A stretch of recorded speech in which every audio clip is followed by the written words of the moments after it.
É o primeiro dia de Yu-Song na Academia Hunter. Entre todos os estudantes da classe, o professor nota algo diferente nele, uma aura única que ninguém mais tem. É exatamente por isso que ele escolhe Yu-Song primeiro, e o envia para a sala de imagens para testar suas habilidades. Antes de entrar, Yu-Song é solicitado a escolher um nível de dificuldade. Sem um segundo de hesitação, Yu-Song seleciona o mais alto, chocando instantaneamente todos que assistem. Até o professor começa a se perguntar se ele realmente consegue lidar com isso, mas ele apenas avança calmamente. No momento em que o teste começa, a sala se transforma em um deserto escaldante. 3 orcs enormes já o esperam, e eles avançam imediatamente com a intenção de matar. E Yu-Song não se move, nem um pouco. Então ele ativa seus sentidos aprimorados. Tudo desacelera, quase como se o tempo congelasse. Ele percebe algo que os outros perderam. Atrás dos orcs que avançam, 2 orcs arqueiros estão escondidos atrás de uma rocha, esperando o momento perfeito para atacar. Mas isso não é um problema, pelo menos não para ele. Ele bloqueia facilmente os 3 orcs ao mesmo tempo, esmagando suas armas com as mãos nuas e depois os derrubando com a mesma facilidade. Para ele, eles são simplesmente lentos demais. Então os arqueiros finalmente fazem seu movimento. Flechas vão diretamente na direção dele, mas antes que possam tocá-lo, ele desaparece. Os orcs ficam congelados de confusão, olhando ao redor tentando descobrir para onde ele foi. Tarde demais. Ele já está acima deles. Eles estão mortos antes mesmo de perceberem. Quando Yu-Seong sai da sala de teste, toda a classe fica atônita. Ele acabou de estabelecer um novo recorde. Até o professor não consegue acreditar no que acabou de ver. Agora só resta uma pergunta. Por que Yu-Song é tão rápido e tão forte? No fundo das montanhas, vivia um velho conhecido como o Rei do Punho. Ele acreditava que a maioria dos caçadores dependia demais de suas habilidades e não o suficiente dos seus corpos. Para ele, a verdadeira força significava ser capaz de esmagar um monstro com as próprias mãos sem depender de sorte ou talento. Por essa crença, ele procurou um discípulo que pudesse superar todos os caçadores. Encontrou esse discípulo em um orfanato, um garoto pequeno, Shin Yu-Sung, com uma constituição incomum. A criança nasceu com os raros 9 canais de Ti bloqueados, um corpo que concedia mana avassaladora, sentidos aguçados e equilíbrio físico perfeito, mas também diminuía a expectativa de vida do seu dono. Normalmente, uma pessoa assim morreria jovem, incapaz de suportar o poder dentro de si. No entanto, ele também possuía outra constituição chamada abundância de Chi corporal, que equilibrava essa falha e permitia que seu corpo suportasse o que outros não poderiam. O velho mestre viu essa combinação como algo que jamais apareceria novamente na história humana. Ele tirou a criança do orfanato e a levou para a montanha, decidindo criá-lo ele mesmo. A partir daquele dia, sua vida foi nada além de treinamento. No dia 701, desde o início do treinamento, aos 7 anos, ele conseguiu derrotar um javali selvagem com as mãos nuas. O velho apenas o comparou ao lendário deus da espada que havia derrotado um monstro de rank 2 na mesma idade e reclamou que seu resultado ainda não era suficiente. Em vez de elogios, ele recebeu um treinamento mais rigoroso. No 10º dia, aos 8 anos, ele destruiu uma árvore gigante com um único soco. Mesmo assim, o mestre permaneceu insatisfeito. A partir daquele ponto, o treinamento se tornou ainda mais severo, levando além dos limites dos caçadores normais. Os anos passaram na montanha e a força do garoto cresceu a ponto de os caçadores comuns não poderem mais se comparar. Durante uma sessão de sparring, o mestre atacou de repente e o mandou deslizando para trás com um único soco. Em vez de parar, ele se forçou a contra-atacar, mudou o movimento no último momento e apareceu atrás dele para atacar. O ataque foi parado com um dedo, mas o velho finalmente admitiu que sua postura havia melhorado. Ainda assim, ele o avisou para não se satisfazer, lembrando-o de que o mundo está cheio de caçadores mais fortes do que ele imaginava. Ao ouvir isso, ele entendeu que deixar a montanha significaria enfrentar inimigos como seu mestre, monstros que não perdoariam nem o menor erro. Mas ele estava determinado a se tornar o caçador mais forte vivo, não importando quanto tempo levasse. No 44º dia do 21º ciclo de treinamento, o mestre anunciou que seu tempo juntos havia terminado. Agora com 17 anos, ele se preparou para deixar a montanha pela primeira vez desde a infância. Antes de partir, o velho lhe entregou um pequeno soco inglês de metal. No momento em que o tocou, um painel de sistema apareceu diante de seus olhos, mostrando um aviso de aceitação da Academia Gaon, a mais famosa instituição de treinamento de caçadores do mundo. Ele explicou que já havia enviado uma carta de recomendação e que a montanha não era mais o lugar dele. Yu-Seong prestou seus respeitos, agradecendo por tê-lo criado todos aqueles anos, e então se voltou para o caminho que descia a montanha. Enquanto ele se afastava, o velho mestre murmurou que o mundo estava cheio de inúmeros caçadores e batalhas sem fim, e ele enfrentaria muitas pessoas mais fortes do que ele. No entanto, ele se tornaria o mais forte entre eles no final, porque era o discípulo de Yu Won-hak, o caçador mais forte do mundo que o havia criado com as próprias mãos.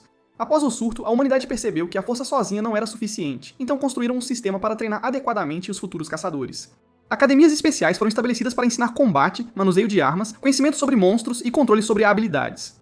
Entre elas, a instituição mais famosa era a Academia Gaon, conhecida por produzir os caçadores ativos mais fortes do mundo. Os estudantes que entravam na academia passavam 3 anos aprendendo tudo o que era necessário para sobreviver no campo de batalha. No dia da admissão, o garoto chegou à academia pela primeira vez e foi recebido diretamente pelo diretor. Quem o esperava era o diretor Jin Byung-chul, um homem conhecido por julgar talentos com um único olhar. Ele recebeu o novato educadamente e perguntou se ele realmente desejava ingressar na Gaon. Embora sua expressão parecesse calma, o diretor já tinha certeza de que o garoto devia ser extraordinário. Ele era o discípulo do rei do punho Yu Huan-hak, o caçador famoso por sua força avassaladora sem depender de habilidades. Por isso, Byung-chul supôs que o garoto ao menos possuía uma habilidade de rank esse. Essa expectativa foi destruída no momento em que o garoto revelou sua habilidade. Era um rank F. Byung-chul pensou que havia entendido errado e tentou rir, dizendo que era impossível o discípulo de Yu Huan-hak ter um rank tão baixo. Em vez de se corrigir, o garoto abriu seu painel de status e mostrou diretamente. A única habilidade listada era foco aprimorado, classificando-se como um talento de rank F. Por um momento, o diretor ficou sem fala. Suor formou-se em sua testa ao perceber que o velho lhe enviara alguém com a classificação mais baixa possível. O garoto simplesmente afirmou que seu mestre o treinou para lutar sem depender de habilidades. Ao ouvir isso, Byung-chul entendeu que o velho tinha feito isso de propósito. Mesmo assim, ele não podia recusar a recomendação que prometera aceitar. Depois de se acalmar, ele explicou a regra da academia. Em Gaon, o posto sozinho não significava nada. Qualquer pessoa que desejasse se matricular tinha que provar sua habilidade em combate, mesmo que sua característica fosse a mais baixa. Logo depois, um aviso se espalhou pela academia, anunciando um teste especial de matrícula. Qualquer estudante que derrotasse o novato receberia 50 pontos escolares como recompensa. O anúncio também mencionava que o desafiante era discípulo do Rei dos Punhos, o que rapidamente chamou a atenção de todos. Entre os estudantes, um garoto reagiu mais alto que os demais. Conhecido por sua arrogância, o tagarela Ju Hee-jin decidiu imediatamente que o teste era uma chance fácil de ganhar pontos. Quando ouviu que a característica do discípulo do Rei dos Punhos era apenas rank F, ele ficou ainda mais confiante e declarou que cuidaria da luta sozinho. Ele até disse aos colegas que quem quisesse a recompensa deveria tentar pará-lo primeiro, e então saiu da sala com um sorriso convencido. Ele sorriu pensando no fato de que ganharia 50 pontos escolares com tanta facilidade, imaginando que o Rei dos Punhos poderia aceitá-lo como discípulo. A caminho da arena, ele esbarrou acidentalmente na estudante mais bem classificada, a princesa do gelo Adela. No momento em que a reconheceu, sua confiança desapareceu, e ele rapidamente se afastou sem dizer mais uma palavra. Ouvir falar do Rei dos Punhos lhe lembrou algo da infância.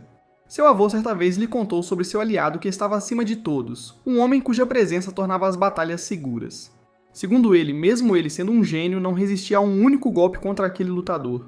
O nome mencionado naquele dia foi Rei dos Punhos Yu Huan-hak, o caçador mais forte da história e um antigo aliado que ele respeitava profundamente. Lembrando dessa história, ela ficou curiosa sobre o discípulo que acabara de chegar. Se o garoto realmente tivesse sido treinado por aquele homem, seria extraordinário. Enquanto isso, o novato já havia trocado para o uniforme da academia e esperava próximo ao campo de treino. Um dos estudantes, Lee Si-woo, comentou que ele ficava bem no uniforme. Yu Seng mencionou que se sentia confortável na roupa, pois permitia movimentos livres, o que era mais importante para ele do que a aparência. Si-woo explicou o equipamento no pulso, um dispositivo de segurança que criaria automaticamente uma barreira se o usuário estivesse em perigo. Por causa dessa proteção, os estudantes podiam lutar seriamente sem arriscar suas vidas. Quando Si-woo soube quem seria seu primeiro oponente, notou que o estudante escolhido para o teste parecia mais forte do que o esperado para uma luta de entrada.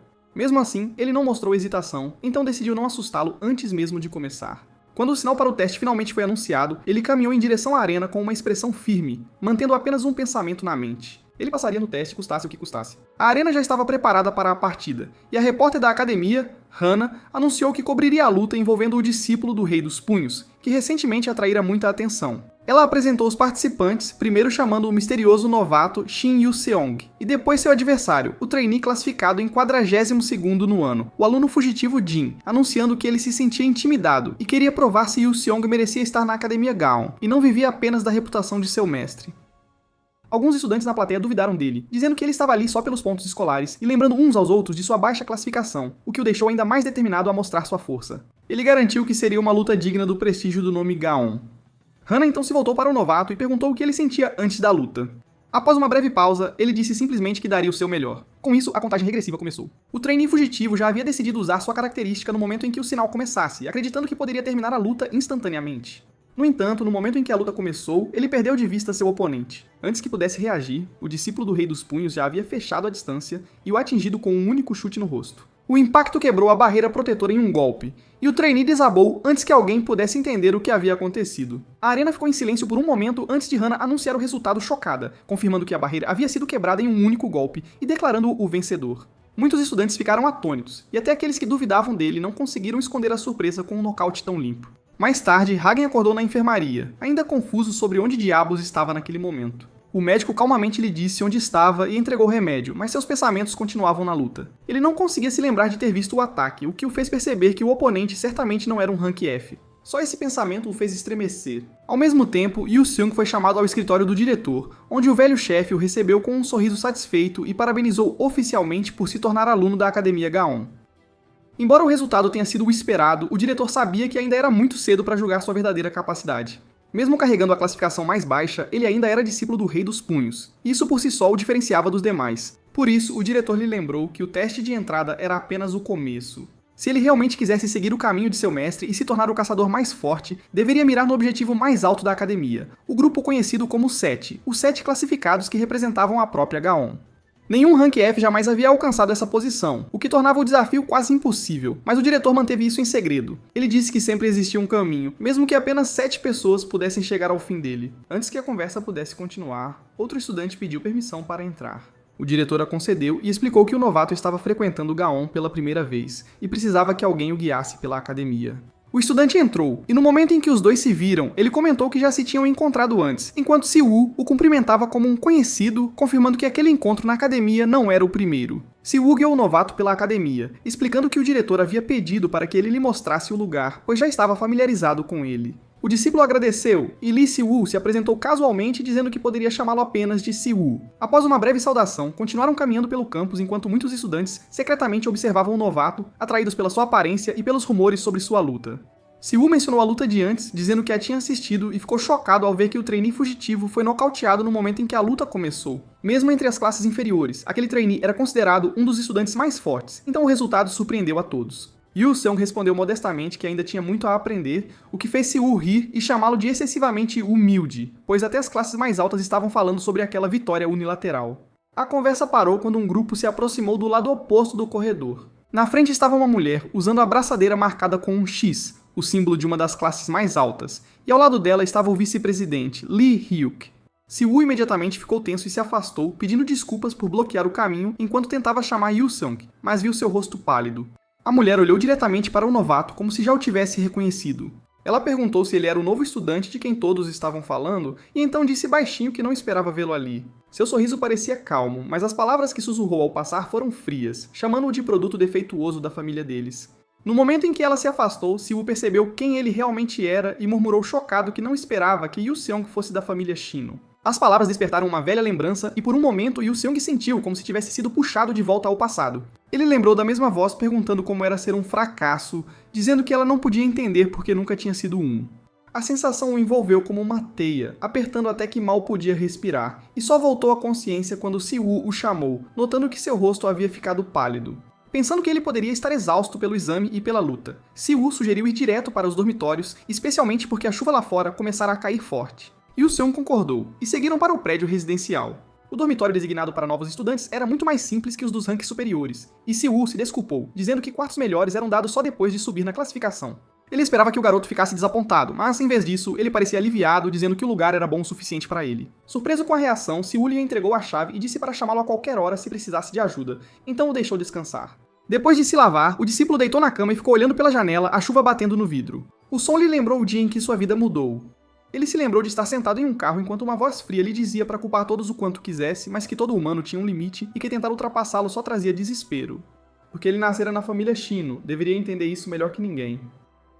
Não muito tempo depois, ele havia sido deixado em um orfanato sem nada. E naquela época, ele acreditava que era culpa dele não ter conseguido atender as expectativas deles, e por não ser como sua irmã mais velha.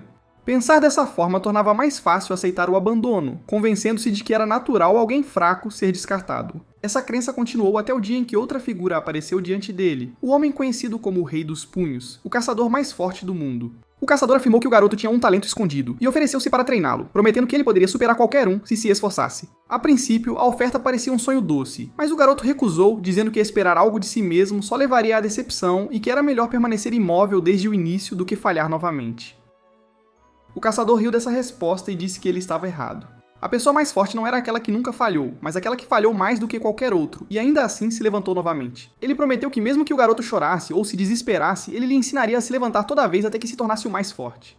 Então estendeu a mão, e após hesitar, o garoto finalmente a pegou. Lembrando daquele momento agora, Yu-song percebeu que o passado não fazia mais tanto mal quanto antes. As memórias que antes o feriam haviam sido lentamente substituídas por outras novas, e o peso que ele carregava não o pressionava da mesma forma. Justamente quando ele pensou nisso, seu relógio vibrou com uma mensagem de Siwoo, perguntando se o dormitório era confortável e dizendo para ele o contatar caso algo fosse desconfortável.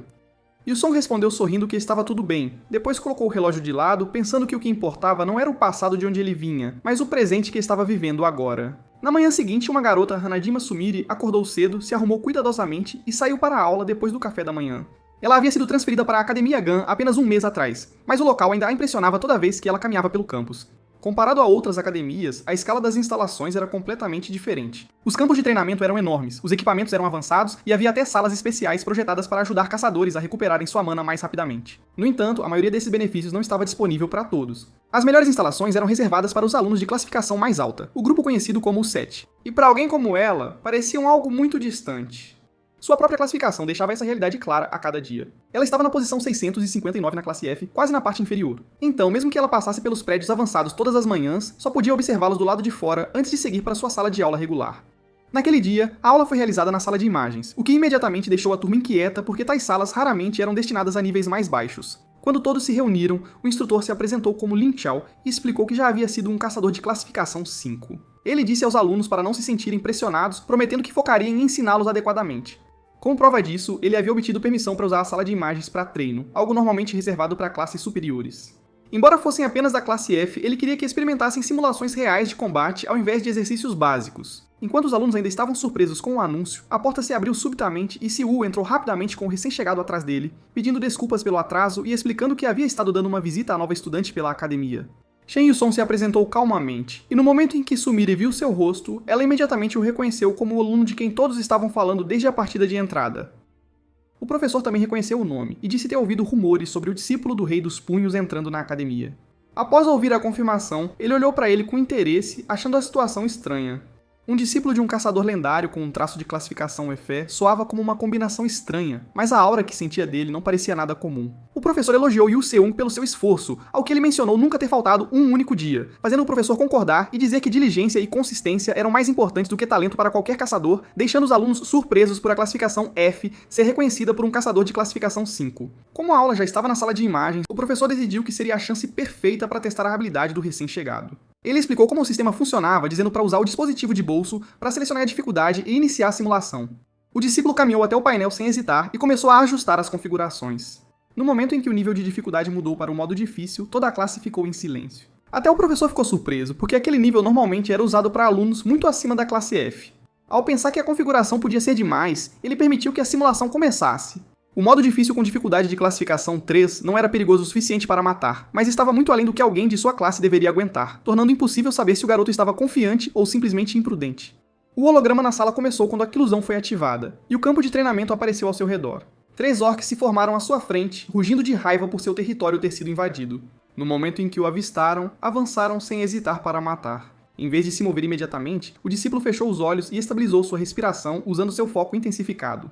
Quando finalmente os abriu novamente, seu corpo já estava preparado para atacar. Enquanto a simulação começava, os 3 orcs avançaram sem hesitação, tentando sobrepujar Yusong com força bruta. Em vez de reagir imediatamente, ele usou seu traço e leu o campo de batalha cuidadosamente. No meio da carga, ele percebeu outra presença atrás das pedras na borda do campo. 2 arqueiros estavam escondidos ali, esperando o momento certo para atacar. Era uma estratégia básica de caça, usar os guerreiros na frente para cansar o oponente antes de finalizar o combate à distância. Então ele decidiu lidar rapidamente com a linha de frente antes que o ataque real começasse. Um dos orcs brandiu sua lâmina em sua direção, mas o golpe foi bloqueado sem esforço. No mesmo movimento, ele agarrou a criatura pelo rosto e a jogou no chão. Depois se afastou e desviou do segundo ataque com uma velocidade que quebrou o machado deles.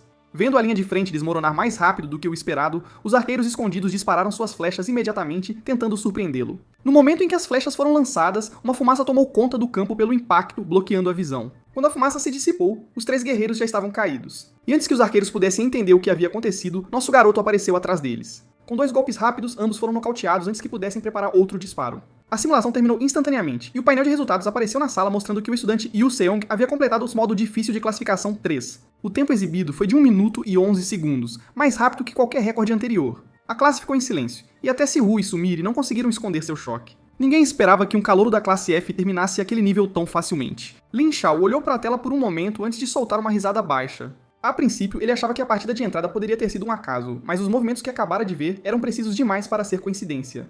Ele admitiu para si mesmo que a habilidade de Yusong era real. E com esse nível de controle, mirar no 7 não era impossível. Após a aula terminar, Siwoo caminhou ao lado dele e o parabenizou por quebrar o recorde no primeiro dia. Ele explicou que a academia julgava tudo pela classificação, e a habilidade era a única coisa que realmente importava, mas o sistema ainda era rigoroso.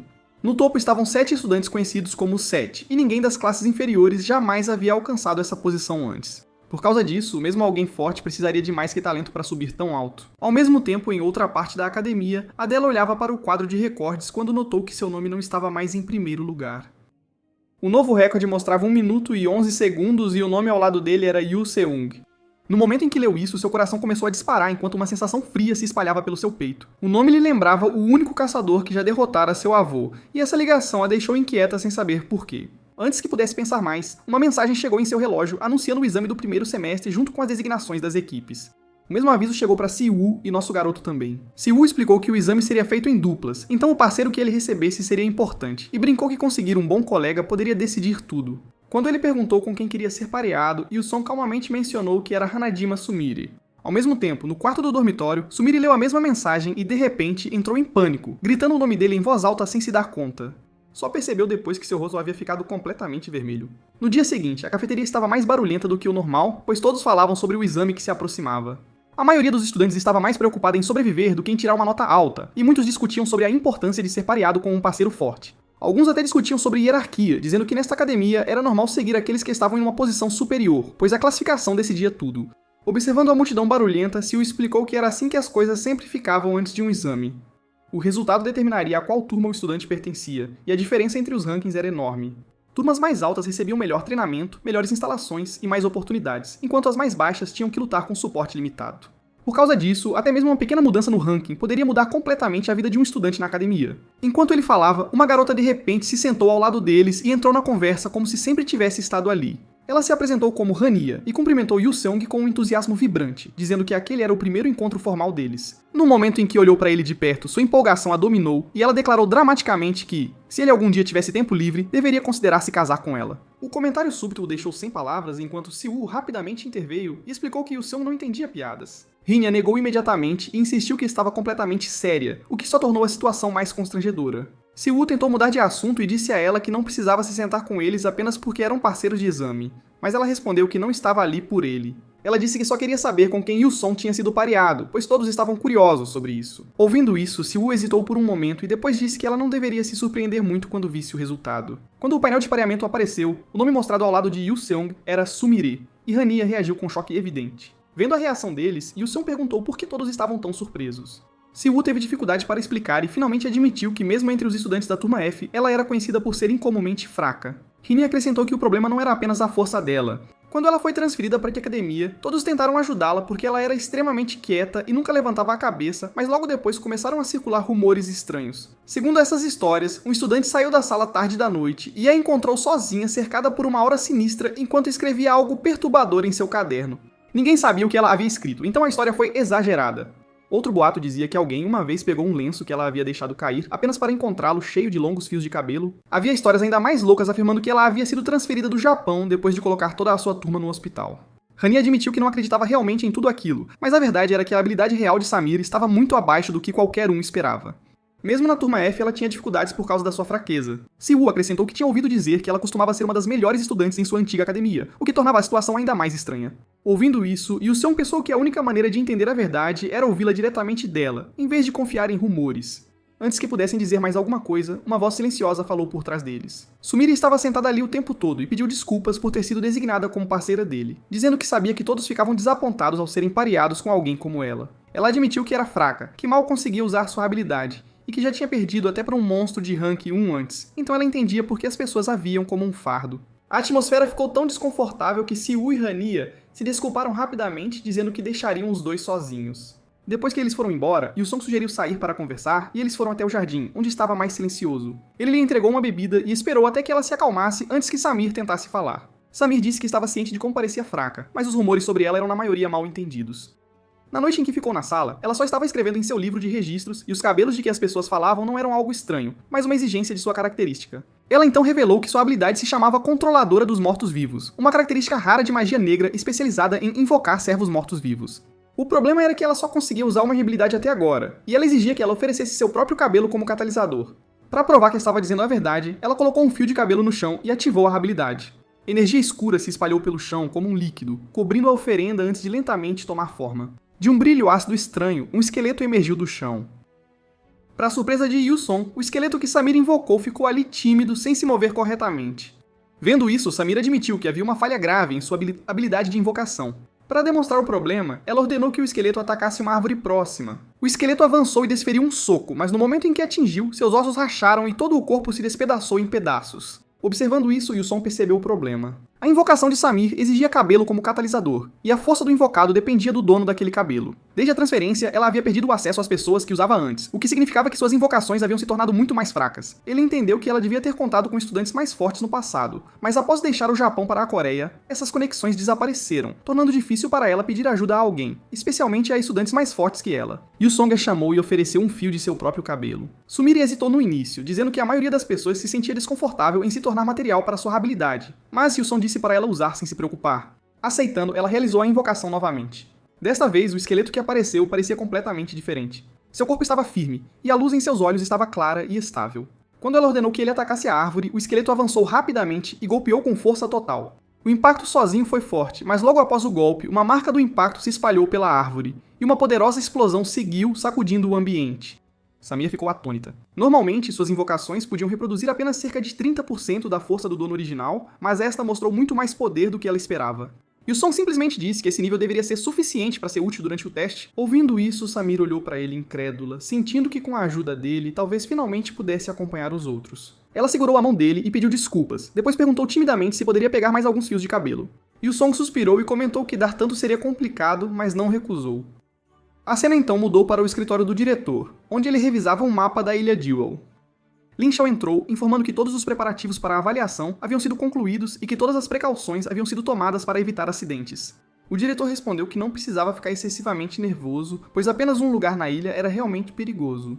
Lin Xiao garantiu que os estudantes foram avisados muitas vezes para não se aproximarem daquela área. O diretor mencionou que houve uma exceção no passado, quando um aluno do primeiro ano entrou naquela zona sozinho e a limpou, algo que só havia acontecido uma vez na história da academia. O professor imediatamente entendeu que ele estava falando sobre a atual presidente do conselho estudantil, Shin Hyun, cujo nome havia se espalhado até para outras academias. O diretor confirmou e disse que ela nasceu uma gênio da família Shino e que alguém como ela só poderia ser parada por outro monstro igual a ela.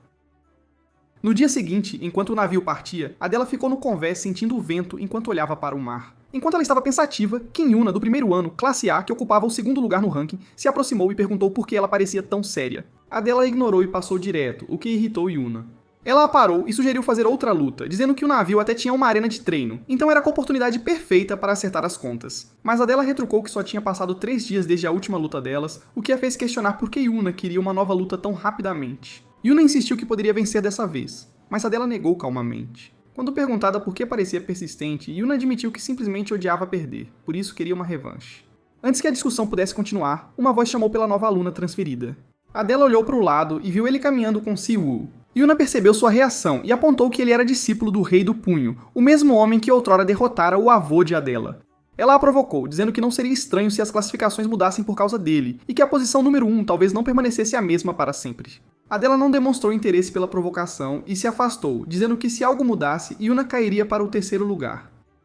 Ficando para trás, Yuna murmurou com raiva que a questão ainda não estava encerrada e reclamou de como tudo parecia irritante, enquanto seus olhos seguiriam brevemente a estudante transferida. A cena mudou para o salão de palestras, onde Si-Woo começou a explicar a avaliação do 2º trimestre na Ilha Joia. Ele revelou que a ilha era na verdade o cadáver de um monstro-chefe de rank 7, conhecido como a Baleia do Abismo, uma criatura gigantesca capaz de engolir um cruzeiro inteiro em uma única mordida. Ela havia sido derrotada há muito tempo pelo Rei do Punho e outros caçadores lendários. Quando Hania se perguntou como tal monstro se tornou uma ilha, Sumire explicou que a mana residual da baleia permaneceu após sua morte. Si-Woo continuou a explicação, dizendo que o cadáver absorveu o recife ao redor e gradualmente se transformou em terra. Devido à alta concentração de mana, novas plantas, monstros e minerais foram criados, formando um ecossistema único. A ilha foi chamada de Ilha Joia porque muitos dos monstros carregavam minérios parecidos com joias em seus corpos. Depois disso, Si-Woo mostrou um sistema de pontuação para a avaliação. Monstros Rank 1 valiam 1 ponto, Monstros Rank 2 5 pontos e Monstros Rank 3 30 pontos, enquanto o Golem de Cristal valia 200 pontos.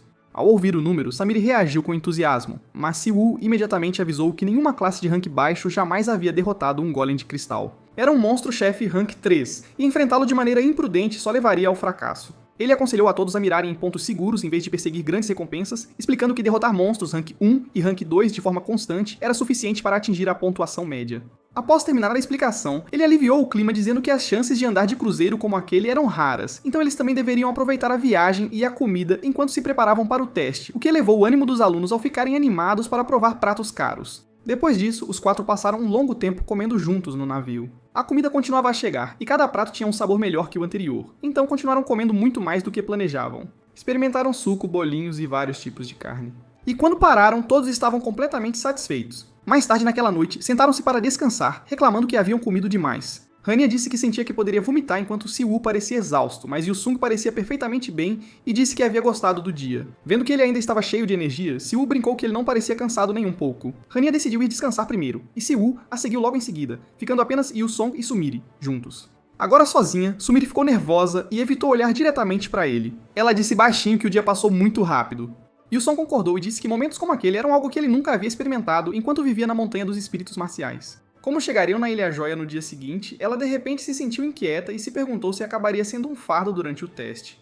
Ela pediu desculpas por dizer algo negativo em um dia que havia sido divertido, explicando que era um mau hábito seu. Sempre que se sentia feliz, começava a se preocupar que cometeria um erro e estragaria tudo novamente. Yoo-sung disse com calma que ela não precisava pensar dessa maneira. Todo mundo comete erros, e se algo desse errado, ele a ajudaria porque eram parceiros. Suas palavras a surpreenderam, e ela disse que ele era muito gentil. Acrescentou que ele não parecia alguém que jamais cometeria erros. Ao ouvir isso, Yoo-sung lembrou do tempo nas montanhas e balançou a cabeça. Ele recordou como uma vez pegou um filhote de urso sem pensar, apenas para ser perseguido pela mãe até que seu mestre interveio e a derrotou facilmente. Também houve muitas vezes em que ele não reconheceu plantas venenosas e tomou decisões descuidadas porque acreditava estar pronto quando não estava. Ele admitiu que cometera muitos erros e que toda vez seu mestre o corrigia, razão pela qual seu mestre se tornara uma pessoa tão importante em sua vida. Samir ouviu silenciosamente e disse que entendia. A família dela era igualmente importante mesmo que ela não os tivesse visto desde que se transferiu de escola.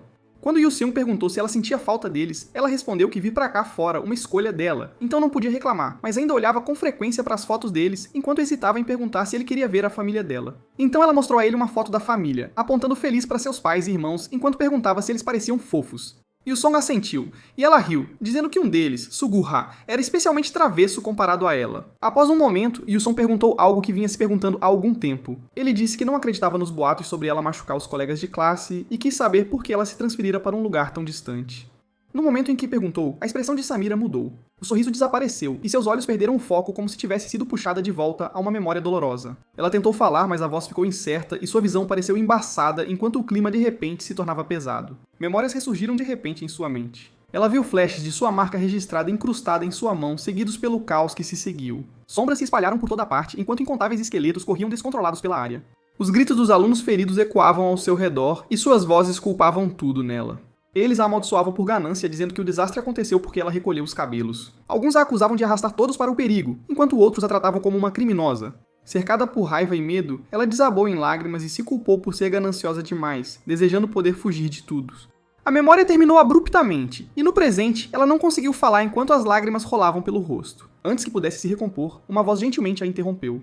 Nosso rapaz pediu desculpas a ela e segurou sua mão, dizendo que ela não precisava dizer nada se isso só causasse dor. Isso só a fez sentir-se mais culpada, e ela se desculpou silenciosamente em vez disso. Ele calmamente a tranquilizou, dizendo que todo mundo tem coisas que quer esconder e não há nada de errado nisso. Essas palavras a fizeram morder os lábios, mas a tensão em seu coração diminuiu e ela percebeu o quão atencioso ele sempre fora. Ao amanhecer do dia seguinte, o navio finalmente alcançou a Ilha Joia. Quando os estudantes pisaram na praia, o professor anunciou que o teste começaria ali.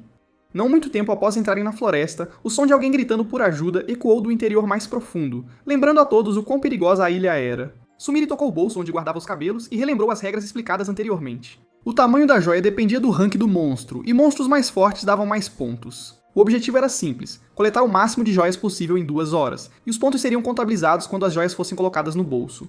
Lembrando disso, ela decidiu que não queria ser um fardo para ninguém desta vez. Yoo-seung de repente chamou por ela, trazendo-a de volta à realidade, e sugeriu que se separassem dali. Ela concordou, embora ainda parecesse nervosa. Ele lembrou que ela tinha o item especial dele, então mesmo um monstro rank 3 não deveria ser problema. Ele a encorajou com confiança, dizendo que ela ficaria bem, e sua atitude despreocupada a fez sentir uma estranha segurança.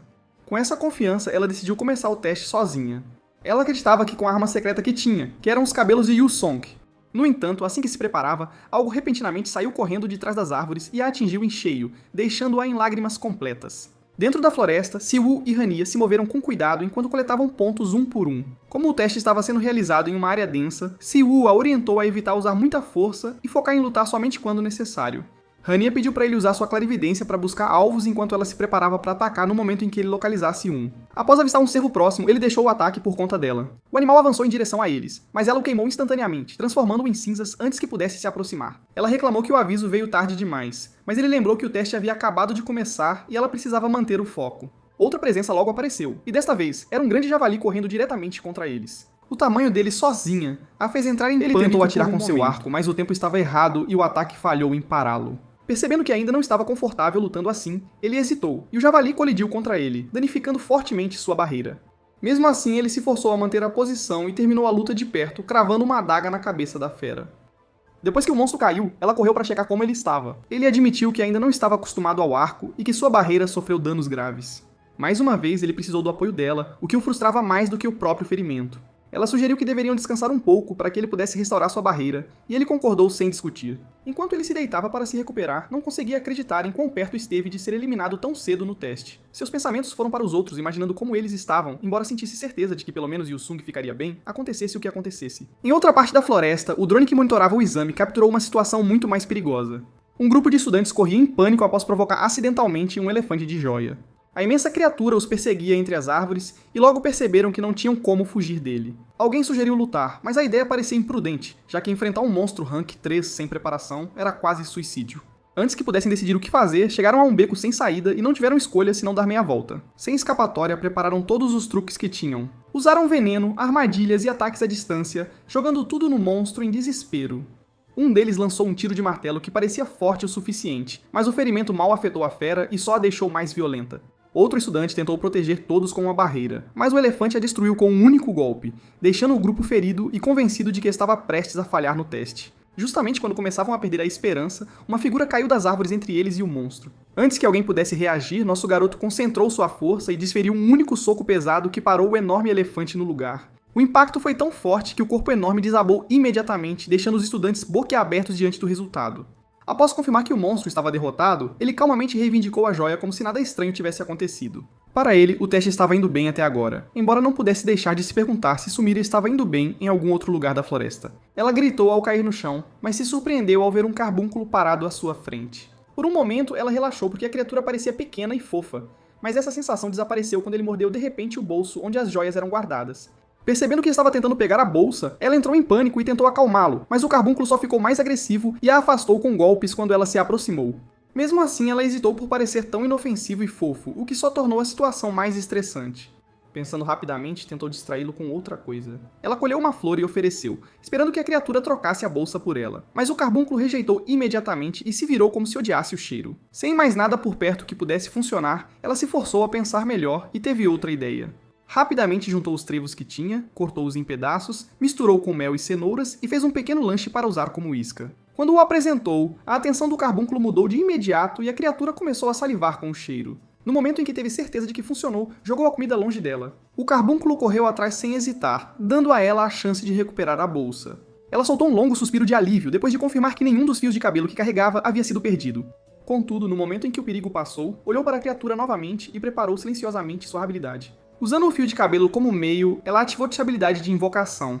O carbúnculo sentiu algo estranho ao olhar para trás e congelou no lugar. Mas antes que pudesse escapar, o esqueleto o capturou. Ela pediu desculpas em voz baixa, sabendo que a criatura cresceria outra joia depois e terminaria a caça calmamente. A cena mudou para outra parte da ilha, onde uma das estudantes estava transmitindo o teste ao vivo para seus espectadores. Amy representava uma famosa marca de hambúrgueres. Ela tratava a transmissão como um show e falava alegremente enquanto conferia as classificações. O número de espectadores continuava aumentando e ela anunciou animadamente que mostraria uma tabela de líderes atual. O primeiro lugar era exatamente quem todos esperavam.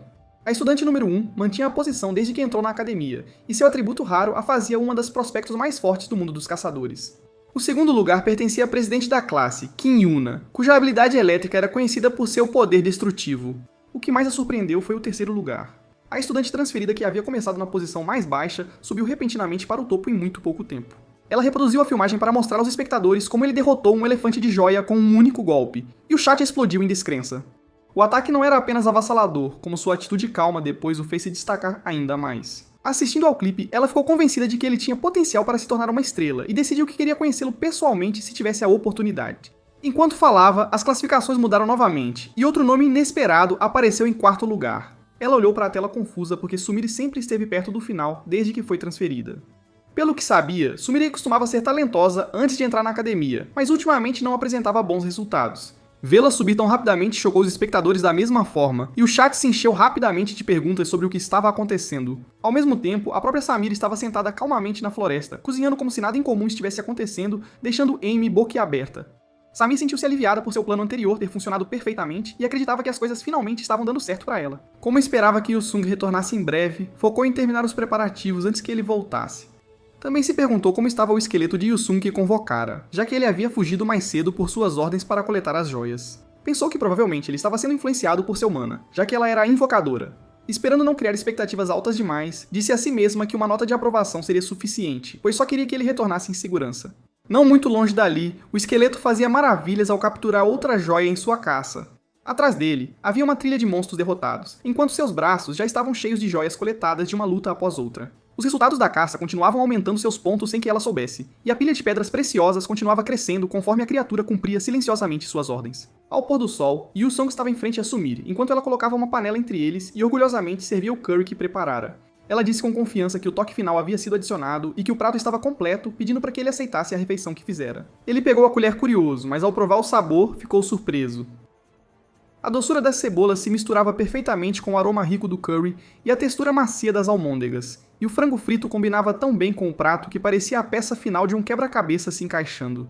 Comparado ao curry simples que costumava comer antes, isso parecia algo totalmente diferente, fazendo-o perceber o quão boa podia ser uma comida de verdade. Ao ver sua reação, ela ficou nervosa e se perguntou se o sabor não estava bom o suficiente. Mas sua preocupação desapareceu quando ele pediu outro prato de repente, o que a deixou imediatamente feliz. Naquele momento, um painel apareceu para anunciar os resultados parciais do teste. As classificações mostravam Adela em primeiro, Kim Yuna em segundo, Shin Yu-seong em terceiro e Sumire em quarto, deixando Siwoo e Hania petrificados no lugar.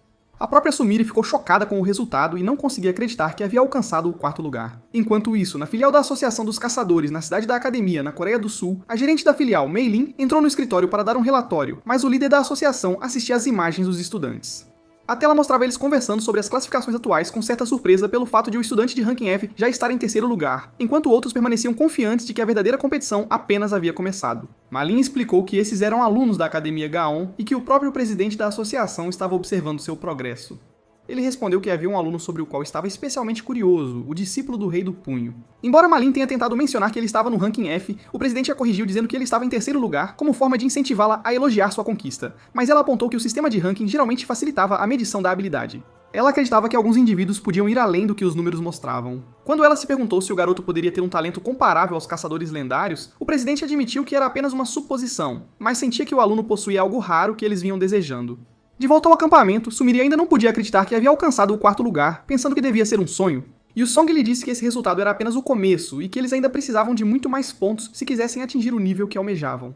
Ele acreditava que se fosse ela, eles poderiam conseguir, o que a emocionou, embora ela não tivesse certeza se realmente poderia ajudar. Mesmo assim, ela prometeu dar o seu melhor. Não muito longe, dois estudantes se esconderam nos arbustos enquanto os observavam. Depois de confirmarem seu alvo, disseram silenciosamente que finalmente os encontraram, e parecia que tiveram sorte hoje. No fundo da floresta, um grupo de estudantes se reuniu em torno de uma pilha de joias que haviam coletado durante o dia. Eles olhavam orgulhosamente para suas joias e conversavam sobre como esse resultado os elevaria nas classificações. Alguns já imaginavam ser designados para um dormitório melhor quando o teste terminasse, acreditando que seu trabalho duro havia valido a pena. A celebração deles foi interrompida por uma voz zombando deles por estarem barulhentos demais. Dois estudantes saíram dos arbustos, e o mais alto criticou-os por se moverem em grupo, apesar de serem apenas de ranking B. Quando perguntado por que estavam ali, ele calmamente afirmou que vieram pegar as joias, o que imediatamente irritou o grupo. Os estudantes protestaram, dizendo que os pontos pertenciam a eles porque os tinham conquistado justamente. Mas o invasor liberou uma aura vermelha e declarou que neste mundo, os fortes têm o direito de tomar o que quiserem. Percebendo a diferença de força, um dos estudantes ordenou que o outro pegasse as joias e fugisse. O restante hesitou porque eram mais numerosos que os atacantes, mas ele se recusou a lutar, avisando que o oponente era Vitor, um estudante de ranking A. Eles decidiram ficar para trás para ganhar tempo enquanto ela escapava com os pontos. Aceitando que não tinha outra escolha, ela se transformou, preparando-se para fugir enquanto os outros permaneciam para enfrentar o inimigo sozinhos. Vitor chamou a decisão de tola e atacou sem hesitação. A luta terminou rapidamente, provando a diferença entre eles. No momento em que os resultados do meio da partida foram anunciados, Vitor já estava em cima dos estudantes derrotados. Ele ouviu as classificações com pouco interesse até ouvir que o terceiro lugar pertencia a um aluno transferido. No presente, escondido atrás dos arbustos, Vitor contemplava que a garota ao seu lado era da classe F, uma presa insignificante. Ele só precisava se livrar de Yu-Song. A emoção o fez rir, pensando que ele estava com muita sorte hoje. Enquanto descansava na floresta, Samir mencionou que estava ficando tarde e verificou o bolso onde guardavam suas tendas. Naquele momento, Yu-Song subitamente sentiu algo estranho e se levantou, percebendo o perigo próximo. Dos arbustos, vários morcegos voaram para fora, seguidos por uma aura sombria se espalhando ao redor deles. Uma barreira se formou, prendendo-os dentro, e Vitor apareceu com seu parceiro, elogiando-os por terem coletado tantos pontos apesar de serem de ranking F. Ele ordenou que entregassem tudo sem resistência. Sumire nervosa o chamou de caçador de pontos, explicando que pessoas como ele evitavam batalhas reais e roubavam pontos de outros estudantes. Vitor riu da reação, mas ficou irritado quando o garoto calmamente avançou e se desculpou, declarando que não tinha a intenção de desistir de seus pontos. Vendo isso, o parceiro de Vitor avisou que a situação estava ficando grave, porque o que mais irritava Vitor era um fraco que falava demais. Como esperado, Vitor liberou sua aura e declarou que iria despedaçá-lo. O vento dentro da barreira começou a girar enquanto sua transformação aumentava sua velocidade e poder. Confiante, Yu-Song fechou os olhos para se concentrar. Aproveitando a oportunidade, Vitor moveu-se para atacar por trás, acreditando que a luta já havia acabado quando o garoto fechou os olhos. Ele gritou que não conseguiria vê-lo dentro daquela escuridão. No momento seguinte, o resultado foi completamente diferente do que esperava. Antes que Vitor pudesse desferir seu ataque, um punho atingiu seu rosto, parando-o instantaneamente. Nosso garoto focou seu fluxo de energia e liberou seu estilo de batalha divino de ascensão celestial. O golpe atravessou seu corpo e penetrou através da própria barreira, lançando Vitor para trás, enquanto o impacto do ataque deixava todos congelados em descrença. No acampamento, vários estudantes descansavam enquanto os drones voavam por perto, gravando tudo. Entre eles, um dos 7 membros, Park Soo-hyun, estava frustrado, sentindo que o teste havia dado errado desde o início. Mais cedo ele havia tentado recrutar Yuna, acreditando que formar um grupo forte era a única maneira de garantir pontos suficientes. Ele se aproximou dela confiante e explicou que já havia planejado a estratégia e reunido membros, e que com sua força, a vitória deles seria certa. No entanto, ela rapidamente percebeu suas intenções. Ela apontou que ele estava apenas atrás de pontos e avisou que se o teste terminasse assim, ele poderia perder seu lugar entre os 7. Quando ele demonstrou insatisfação, ela liberou uma pequena faísca de eletricidade como aviso, zombando dele e perguntando se ele queria roubar seus pontos. Embora ele tenha levado na brincadeira na época, a humilhação ficou com ele. De volta ao presente, ele admitiu para si mesmo que o orgulho não significava nada ali, e que apenas a habilidade decidia tudo. Tentando retomar o controle, ele se levantou e começou a dar instruções aos outros estudantes. Ele ordenou que os líderes dos grupos verificassem seus membros e equipamentos antes da próxima subjugação, declarando com confiança que a classe A completaria o teste custasse o que custasse. Mesmo falando firmemente, a caverna cheia de joias importava mais para ele. Em outro lugar, a garota que estava com Vitor lentamente recuperava a consciência. Sua cabeça estava pesada e por um momento ela não conseguia entender onde estava. Quando virou a cabeça, viu Vitor deitado perto dela, com o rosto muito inchado, fazendo-a gritar. Imediatamente, a memória do que havia acontecido voltou de uma vez. Ele havia sido derrotado com um único golpe pelo estudante de classe F e ela mesma desmaiou ao ver o esqueleto estranho que apareceu bem à sua frente quando tentou escapar. Percebendo que a garota de cabelo rosa era a invocadora, ela se convenceu de que estar emparelhado com ela devia ter sido sorte. Ela acreditava que a garota de cabelo rosa era fraca por si só e que, sem seu parceiro, poderia ser facilmente subjugada. Pensando que essa era sua única chance, ela usou sua habilidade para cortar as cordas que a prendiam e se preparou para fugir, planejando voltar depois para se vingar. Quando ela se levantou puxando Vitor, um esqueleto apareceu de repente à sua frente e bloqueou o caminho. Lembrando-se de seu medo anterior, ela se obrigou a atacar primeiro, liberando fios amarelos afiados que cortavam as pedras ao seu redor com facilidade. O ataque teria destruído o esqueleto, mas os fios foram desviados pela aura que envolvia seu corpo, deixando-a chocada. O barulho chegou à entrada da caverna onde os outros ouviram um choque e correram para dentro. Quando chegaram, encontraram o esqueleto segurando a garota depois de tê-la subjugado sozinha. Vendo isso, perceberam que ela havia tentado escapar. Perto dali, Vitor, ainda com dor do golpe que levara antes, lutava para falar e murmurou que preferia ser desqualificado a aguentar aquilo. De volta ao acampamento, Soo-hyun estava dentro da tenda organizando a próxima etapa de seu plano, quando um estudante entrou correndo e relatou que houve um distúrbio do lado de fora, e que um intruso apareceu perto da entrada. Ao ouvir isso, ele franziu a testa, acreditando que apenas os estudantes da classe A deveriam saber sobre sua operação. Ele imediatamente saiu da tenda e disse ao estudante para guiá-lo até a cena. Enquanto caminhava, lembrou que 2 membros haviam sido feridos antes, então já suspeitava que alguém poderia interferir. Ele viu o estudante transferido parado ali com seu parceiro, o que confirmou sua suspeita. Percebendo quem era, Soo-hyun concluiu que ele já devia saber sobre o plano deles. O garoto admitiu que haviam aprendido sobre isso por meio de um informante, mas deixou claro que não tinha interesse em revelar quem era. Soo-hyun respondeu que não precisava perguntar porque só havia uma pessoa possível que poderia ter vazado a informação. Ele o desafiou a considerar se poderia iniciar uma briga depois de ver seus números. Os estudantes ao redor se prepararam para uma luta, supondo que os intrusos tinham vindo para atacar. No entanto, em vez de recuar, Song afirmou calmamente que não tinha na intenção de evitar uma briga, mas seu verdadeiro objetivo era derrotar o Golem de Cristal dentro da caverna primeiro. Suas palavras deixaram Su-hyun e os outros atônitos. Eles não podiam acreditar que 2 estudantes de nível F estavam falando sobre limpar a caverna sozinhos, quando até grupos de classe precisavam de grandes equipes para lidar com um único. Alguns riram abertamente, chamando a ideia de ridícula, enquanto outros disseram que mesmo sendo discípulo do Rei dos Punhos, não significava que ele poderia ignorar a diferença de nível. Um deles perguntou a Su-hyun se deveriam simplesmente expulsá-los, mas ele os impediu e permitiu que os dois passassem.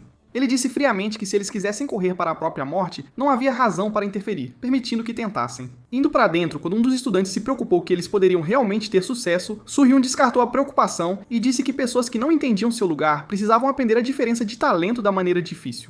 Em vez disso, ele estava aprendendo uma lição importante sobre a diferença nos talentos de nascença e o desespero da incapacidade de alcançar aquele auge. Depois de dizer isso, ele voltou para a tenda, decidindo continuar seus preparativos em vez de perder mais tempo. Dentro da caverna, Samira olhou ao redor maravilhado com a grande quantidade de cristais espalhados por toda parte. Ela percebeu que a informação que ouviram era verdadeira e que muitos estudantes devem ter se reunido aqui antes. Ele explicou que os outros provavelmente estavam tentando fechar a diferença de pontos, por isso a caverna havia ficado tão cheia, mas ele ficou aliviado por terem sido permitidos entrar sem lutar com ninguém.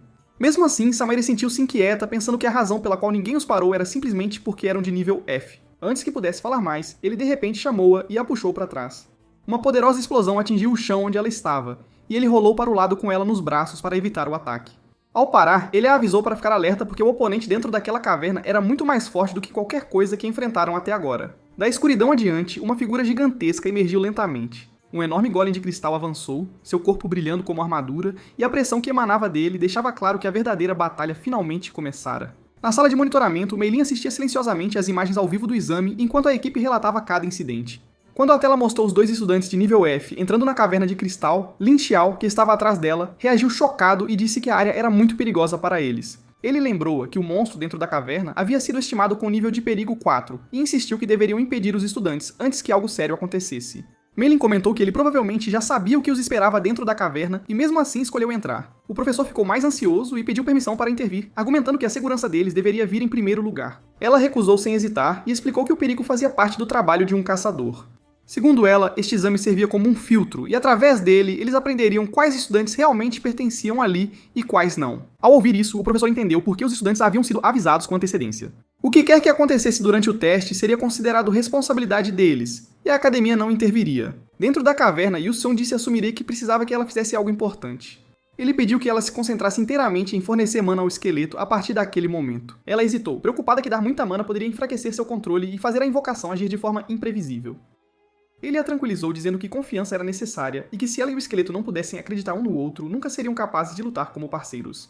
Após ouvir isso, ela reuniu sua concentração e fortaleceu o vínculo de mana. Com o fluxo de mana aumentando, a aura do esqueleto cresceu e ambos correram em direção ao golem de cristal. Sumire lembrou que a ligação só podia ser mantida por cerca de 10 minutos, o que a deixou nervosa, porque não tinha certeza se a batalha poderia ser concluída nesse tempo. Antes que pudesse pensar mais, o golem lançou um soco enorme em sua direção. Ela imediatamente ordenou que o esqueleto bloqueasse e a colisão sacudiu toda a caverna.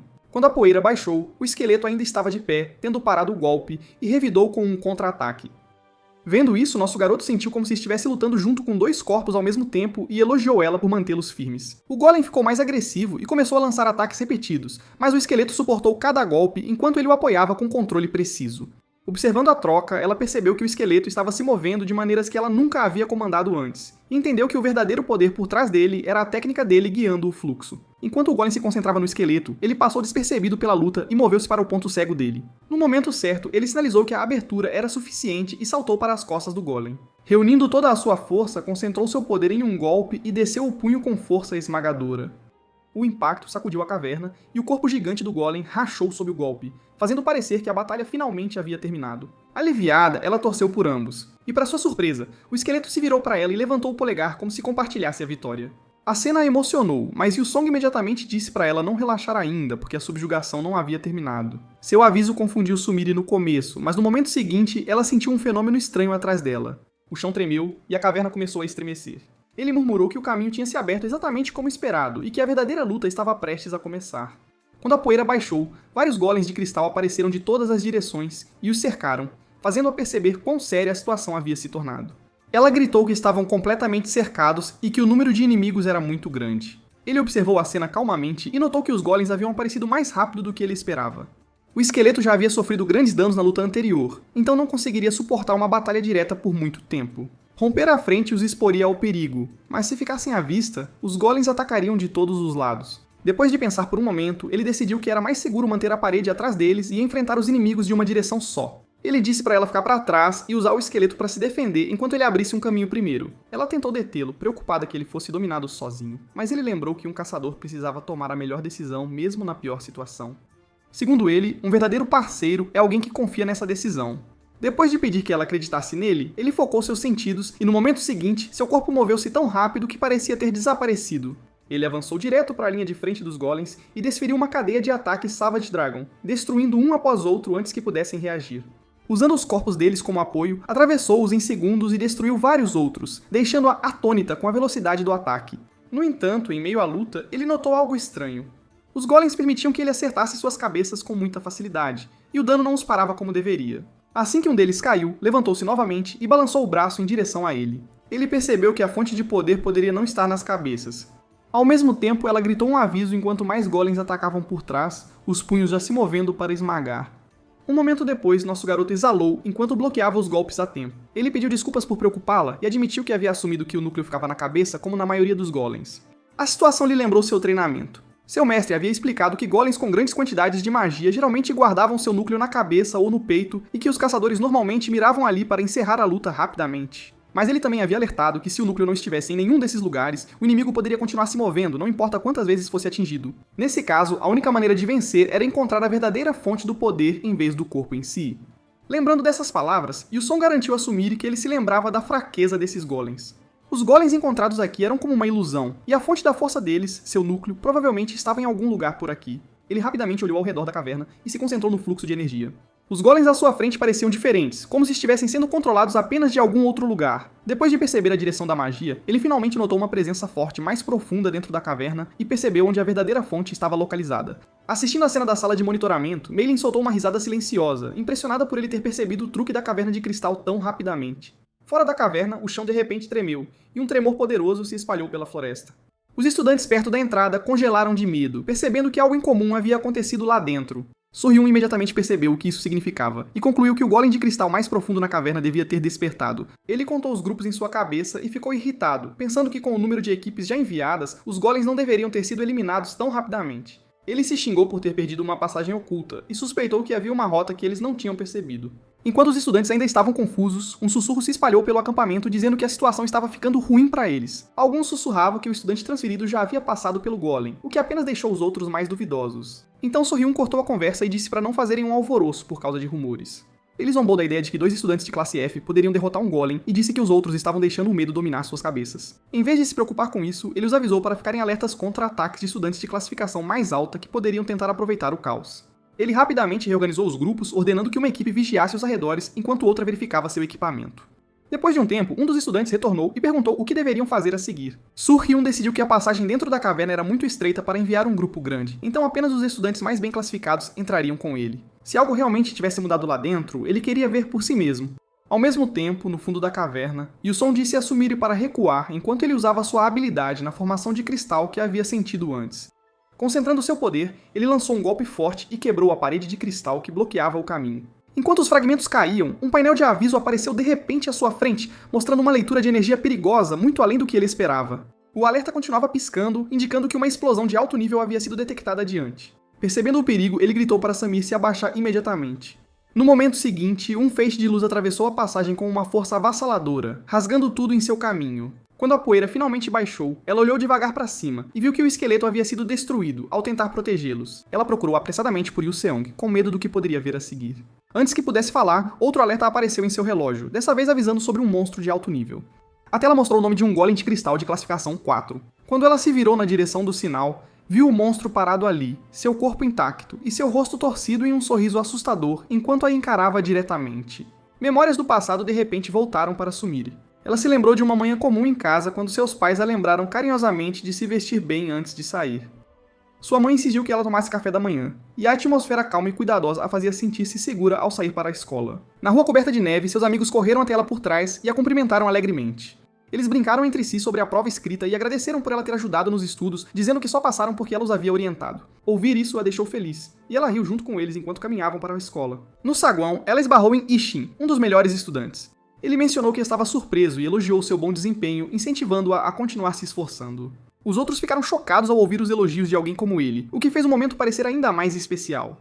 Mais tarde na aula, o professor anunciou o ranking anual e revelou que um estudante da classe F havia ficado em 20º lugar, algo que nunca tinha acontecido antes. Quando seu nome foi chamado, toda a classe a aplaudiu. Todos a tratavam como se fosse alguém importante. E quanto mais a elogiavam, mais ela sentia que as expectativas deles cresciam. Até sua amiga disse para ela não agir com humildade porque todos acreditavam nela e esperavam seu sucesso.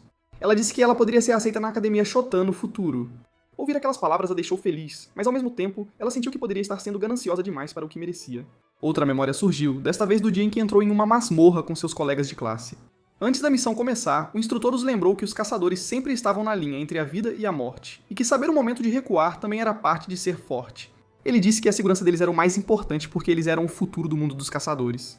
Depois de dar sua aprovação, ele permitiu que eles entrassem na masmorra. Embora estivesse hesitante, seus amigos a encorajaram enquanto atravessavam o portão juntos. No começo, tudo correu bem, mas conforme avançavam, as batalhas ficaram mais difíceis e todos ficaram cansados. Alguns estudantes começaram a se preocupar que a masmorra fosse mais difícil do que esperavam, mas se animavam mutuamente para continuar e disseram que podiam contar com sua habilidade de invocação. Ela começou a notar algo estranho porque podia sentir seu mana ficando instável. Ela teve um mau pressentimento de que algo daria errado, mas quando sua amiga lhe entregou uma poção de mana e disse que todos estavam contando com ela, ela se forçou a continuar. Lembrou-se de ter pensado naquele momento que não podia parar porque todos confiavam nela, e se ela recuasse agora, eles ficariam chateados. Então vieram as memórias que ela mais queria esquecer. Durante a batalha, seu mana de repente saiu do controle e os esqueletos que ela invocou ficaram descontrolados. Em vez de proteger o grupo, eles atacaram os estudantes ao redor dela. Ela tentou pará-los, mas quanto mais entrava em pânico, pior o mana ficava. Tudo o que ela podia fazer era gritar enquanto tudo desabava à sua frente. Ela se perguntou por que escolheu se tornar uma caçadora, e a única resposta que encontrou foi que gostava de ser útil.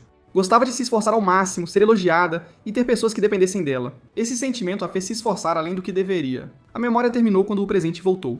O golem gigante estava bem na frente dela, levantando o braço enquanto espinhos de cristal afiados disparavam em sua direção. Ela não podia se mover, mas antes que o ataque a atingisse, nosso garoto entrou e afastou os espinhos, parando o golpe num instante. Ele rapidamente perguntou se ela estava ferida, mas ela não conseguiu responder direito. Ela ergueu a cabeça e murmurou que isso tinha sido impossível desde o começo e que alguém como ela nunca deveria ser uma caçadora.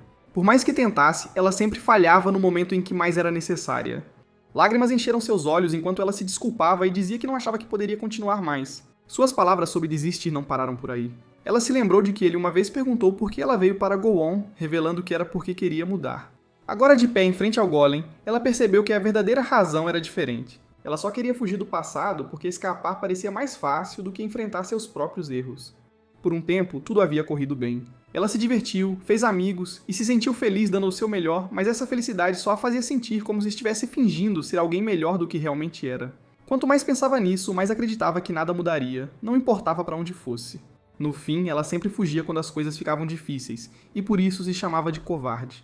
Olhando para ele, ela disse que ele provavelmente já havia superado situações muito mais difíceis enquanto ela só lhe causava problemas. Para ela, isso era prova de que ela era patética. Ele rejeitou imediatamente essa ideia. Ele disse a ela que não estava tentando confortá-la e que simplesmente não podia concordar com o que ela estava dizendo. Aos seus olhos, alguém que tentava mudar, que continuava sem desistir até o fim, nunca poderia ser chamado de patético. Ele explicou que não tinha se tornado forte para olhar os outros de cima. A única razão pela qual ele tinha chegado até ali era porque uma pessoa, seu mestre, acreditou nele quando ninguém mais acreditava. Por causa disso, ele disse que ela já tinha feito o suficiente. E se ela quisesse descansar, ela tinha o direito de fazê-lo. Mas se ela ainda quisesse mudar, então ele seria quem acreditaria nela. Ao ouvir essas palavras, ela o olhou em silêncio enquanto lágrimas enchiam seus olhos. Ela lentamente estendeu a mão, mas no momento em que tentou avançar, as memórias começaram a se sobrepor em sua mente. Ela ouviu as vozes de seus antigos colegas de classe elogiando-a, depois culpando-a, depois acusando-a de ser a razão de tudo ter dado errado. O barulho ficou mais alto até que outra memória o substituiu. Ela lembrou do dia em que saiu de casa, quando sua mãe a despediu no aeroporto e disse que se as coisas ficassem muito difíceis, ela não precisava se forçar a continuar. Mesmo assim, ela respondeu que ainda queria se tornar uma caçadora. Lembrando dessa promessa, ela finalmente superou o medo e estendeu a mão novamente. Sua mão tocou a dele e ele disse que estava feliz que ela fosse sua parceira. Naquele exato momento, o golem atrás deles liberou um poderoso feixe em sua direção, tentando acabar com a luta em um único golpe. A luz encheu a caverna, e a explosão cobriu tudo de fumaça. Quando a poeira baixou, o golem parou de se mover por um momento como se estivesse confuso com o que viu. Ele ainda estava de pé na frente dela, completamente ileso. Uma aura escura envolvia seu corpo e o poder que ele liberava era muito maior do que antes. Com olhos calmos, ele revelou o próximo estágio de sua técnica, ativando o primeiro desbloqueio de seu estilo de deus da batalha e se cobrindo com a pele protetora da armadura corporal do dragão negro. Durante a transmissão ao vivo, Amy estava dormindo enquanto os espectadores conversavam entre si. O chat continuava a provocá-la por parecer cansada. Ela estava prestes a continuar casualmente quando um aviso súbito apareceu na tela, despertando-a instantaneamente. O sistema anunciou que a raid do chefe médio na Ilha Joia havia começado, e a notificação inesperada chamou sua atenção. Ela rapidamente percebeu que os estudantes haviam avançado muito mais rápido do que ela esperava. Se alguém já havia chegado ao chefe, então deveria ser ou um grupo completo de estudantes da mesma turma, ou possivelmente até uma equipe de nível classe S. Os espectadores começaram a especular no chat, dizendo que provavelmente era um esforço em grupo, enquanto alguns mencionavam que a dela poderia até desafiar o chefe sozinha. Curiosa para ver a verdade, Amy mudou a transmissão para a área do chefe, dizendo que deveriam verificar quem era o desafiante de hoje. A visão do drone mudou, e no momento em que a imagem apareceu na tela, ela congelou de choque. Em pé, diante do chefe médio, estava nosso garoto, o estudante transferido. Dentro da caverna, Samir percebeu que o mana ao seu redor estava se acumulando em uma velocidade incomum. Ele explicou que a pele do dragão negro que ele vestia absorvia não só seu próprio mana, mas também o mana ao redor, e que a armadura corporal do dragão negro transformava toda aquela energia em força bruta. Após focar sua respiração, ele avançou e lançou sua técnica da palma esmagadora, golpeando o golem com um ataque esmagador que carregava uma onda escura de poder.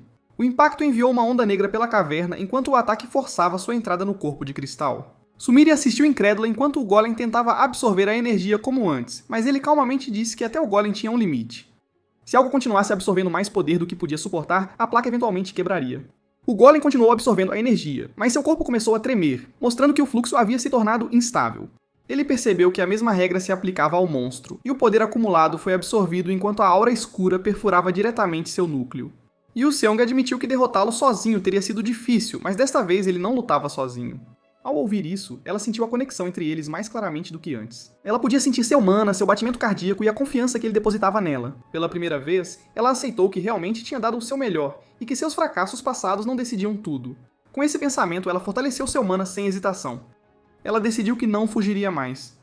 Focando no vínculo com sua invocação, ela canalizou seu poder para ela e criou uma nova forma, revestindo o esqueleto com uma imitação da armadura do dragão negro. O golem de cristal negro usou seu poder e liberou uma tempestade de feixes em direção a ele e ao esqueleto, tentando esmagá-los com sua nova habilidade. Mesmo enquanto se defendia, o esqueleto avançou e revidou com um golpe pesado, seu punho carregando o mesmo fluxo de poder que Yusong havia demonstrado antes. O impacto sacudiu toda a caverna e o esforço para manter o vínculo de mana fez Sumire sentir a pressão em seu corpo, mas ela resistiu sem romper a conexão. O golem tentou aguentar o ataque, mas outro feixe escuro o atingiu pelo lado. Quando se virou, viu que o segundo golpe viera de Yusong, o que só tornou o monstro mais instável, enquanto a energia dentro de seu núcleo começava a transbordar. A caverna começou a desmoronar ao redor deles enquanto espinhos de cristal afiados surgiam do chão e o cercavam de todos os lados. Em vez de recuar, Yusong e o esqueleto focaram na respiração e liberaram outra técnica do estilo de deus da batalha, girando entre os ataques enquanto a aura negra ao redor de seus corpos repeliam os golpes vindouros. Longe na sala de monitoramento, Meilin notou a estranha armadura que cobria seu corpo e reconheceu o artefato que ele estava usando. Lin Chiu, assistindo ao lado dela, explicou que o equipamento era o que foi usado pelo Rei do Punho. Os artefatos geralmente eram divididos em 4 classificações: normal, raro, único e lendário, mas também havia tipos especiais que ultrapassavam essas categorias. Alguns existiam como um único item no mundo, chamados épicos. Alguns foram feitos com tecnologia antiga que não podia ser reproduzida, antigos, e outros foram criados a partir de materiais pertencentes a outra dimensão conhecida como Arcana. Após ouvir isso, Meilin reconheceu o objeto e disse que era a pele do dragão negro, um artefato de categoria arcana conhecido por consumir quantidades enormes de mana. Por causa disso, quase ninguém jamais conseguiu usá-lo corretamente, e ela o chamou de um equipamento monstruoso. O professor ficou chocado que Yusong já conseguisse manejar algo assim.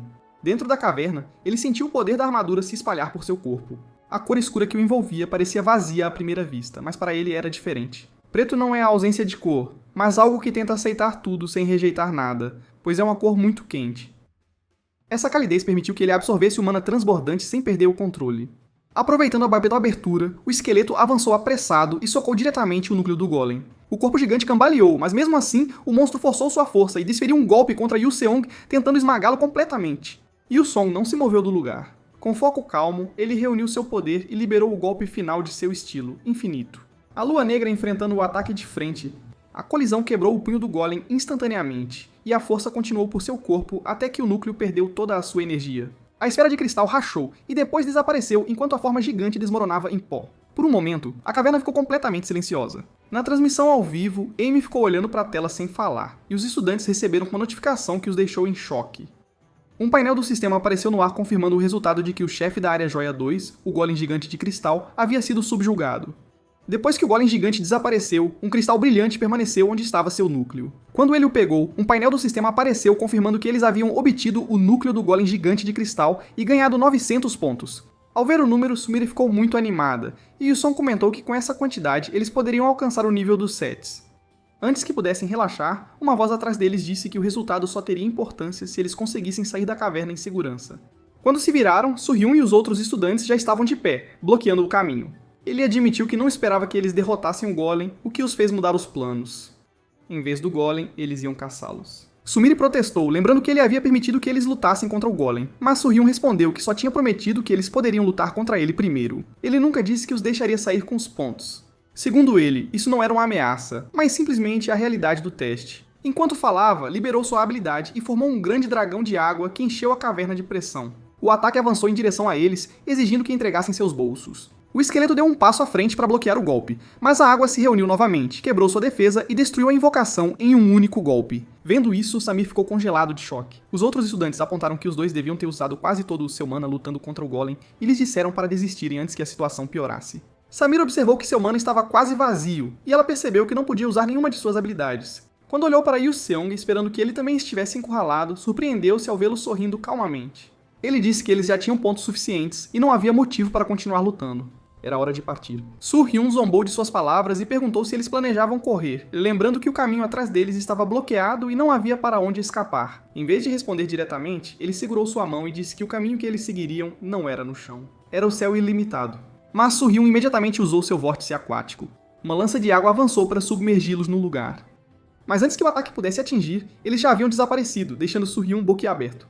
No instante seguinte, Yu Seong já havia voado, levantando-a com ele enquanto seu corpo disparava para cima com velocidade avassaladora. Eles romperam o teto da caverna e voaram para o ar livre, deixando todos para trás em choque. Su-hyun olhou para cima incrédulo, incapaz de aceitar o que havia acontecido. Ele cerrou os dentes, pensando que, se escapassem com aqueles pontos, sua posição entre os 7 estaria em perigo. Os outros estudantes começaram a gritar, perguntando o que ele faria agora que os alvos haviam escapado. Sua frustração explodiu, e ele golpeou seu colega com raiva, ordenando que ele calasse a boca. Ele xingou Yu-song porque não podia acreditar que havia sido superado por um lixo de classe F.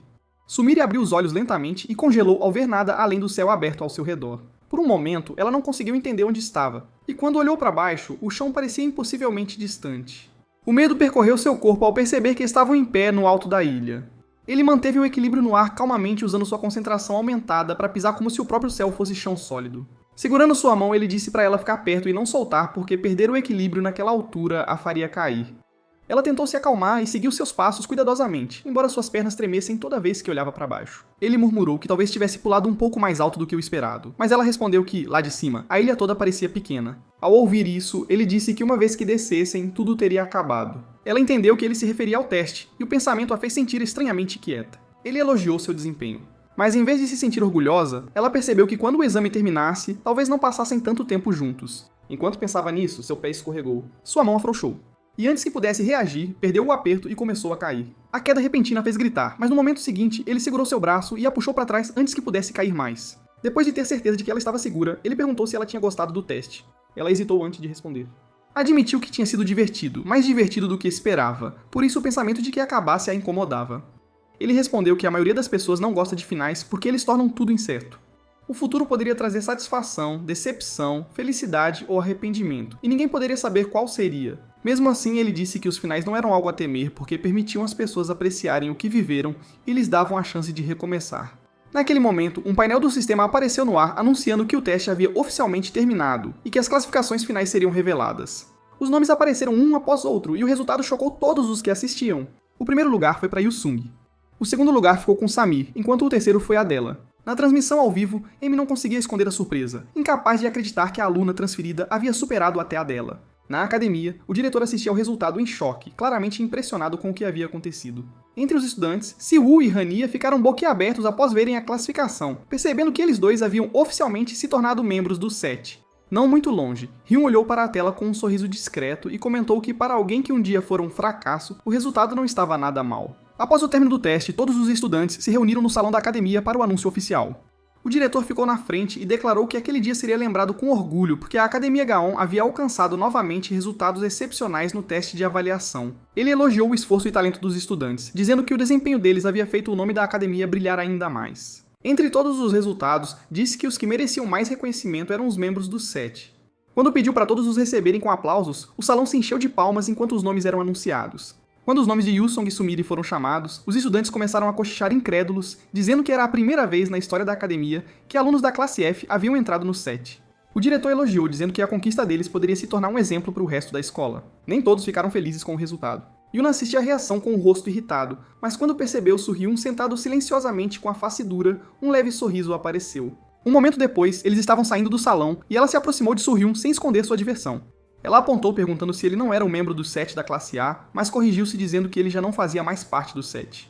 Ele tentou manter a calma e disse que o resultado foi apenas má sorte, mas ela riu da desculpa e disse que nunca esperava ouvir tais palavras dele. Sua expressão endureceu e ele perguntou o que ela queria que ele dissesse. Ele se recusou a admitir que havia perdido por falta de esforço ou talento e insistiu que perder a 7ª posição não significava que seu lugar havia mudado. Segundo ele, o assento ainda pertencia a ele, e ele iria recuperá-lo. Yuna respondeu animadamente que ele deveria fazer exatamente isso porque a classe A deveria ter pelo menos 2 membros no SET se quisessem manter seu orgulho. As palavras dela só pioraram sua raiva. Ao sair do salão, a humilhação continuava se repetindo em sua mente. Ele lembrou o diretor elogiando Yu Seung enquanto seus próprios colegas olhavam para ele com decepção. Ele até recebeu uma mensagem do pai, avisando que tinha apenas 3 dias para recuperar sua posição. Como resultado, já havia enviado um pedido para desafiar ao assento, convencendo-se de que a perda tinha acontecido apenas porque ele estava apenas vestindo o halo de seu mestre. Em sua mente, a diferença na classificação ainda significava que ele deveria vencer. Um painel apareceu logo após, confirmando que o presidente do conselho estudantil havia aceitado o pedido. A academia anunciou que o desafio do SET aconteceria em 30 minutos. Shin Yu-seung, o atual estudante classificado em 7º lugar, e o desafiante seria Park Soo-hyun, aquele que acabara de perder a posição. Ao ouvirem o anúncio, os alunos começaram a se reunir imediatamente, animados para ver a luta. Enquanto se preparava, Soo-hyun certificou-se de que seu próprio artefato havia sido transferido de volta para ele. Ele dizia a si mesmo que não havia nada de errado em ser cuidadoso, pois não tinha intenção de dar nenhuma chance ao oponente desta vez. Com seu artefato pronto, ele se sentia confiante de que o resultado seria diferente. Ao mesmo tempo, na sala do conselho estudantil, os membros também acompanhavam a situação. Ryuki comentou que os novos alunos tinham personalidades imprudentes, pois ele não esperava que um desafio ocorresse logo após o término do teste. Outro membro disse que Soo-hyun provavelmente não conseguia aceitar a ideia de perder seu lugar para um estudante de classificação F. Hyun continuou olhando para Yu-song na tela por um momento antes de perguntar quem eles achavam que venceria. Após pensar brevemente, Ryuki respondeu que Soo-hyun venceria. Mesmo sem comparar forças, ele acreditava que Soo-hyun era o lutador mais calculista e que não iniciaria um duelo a menos que tivesse certeza da vitória.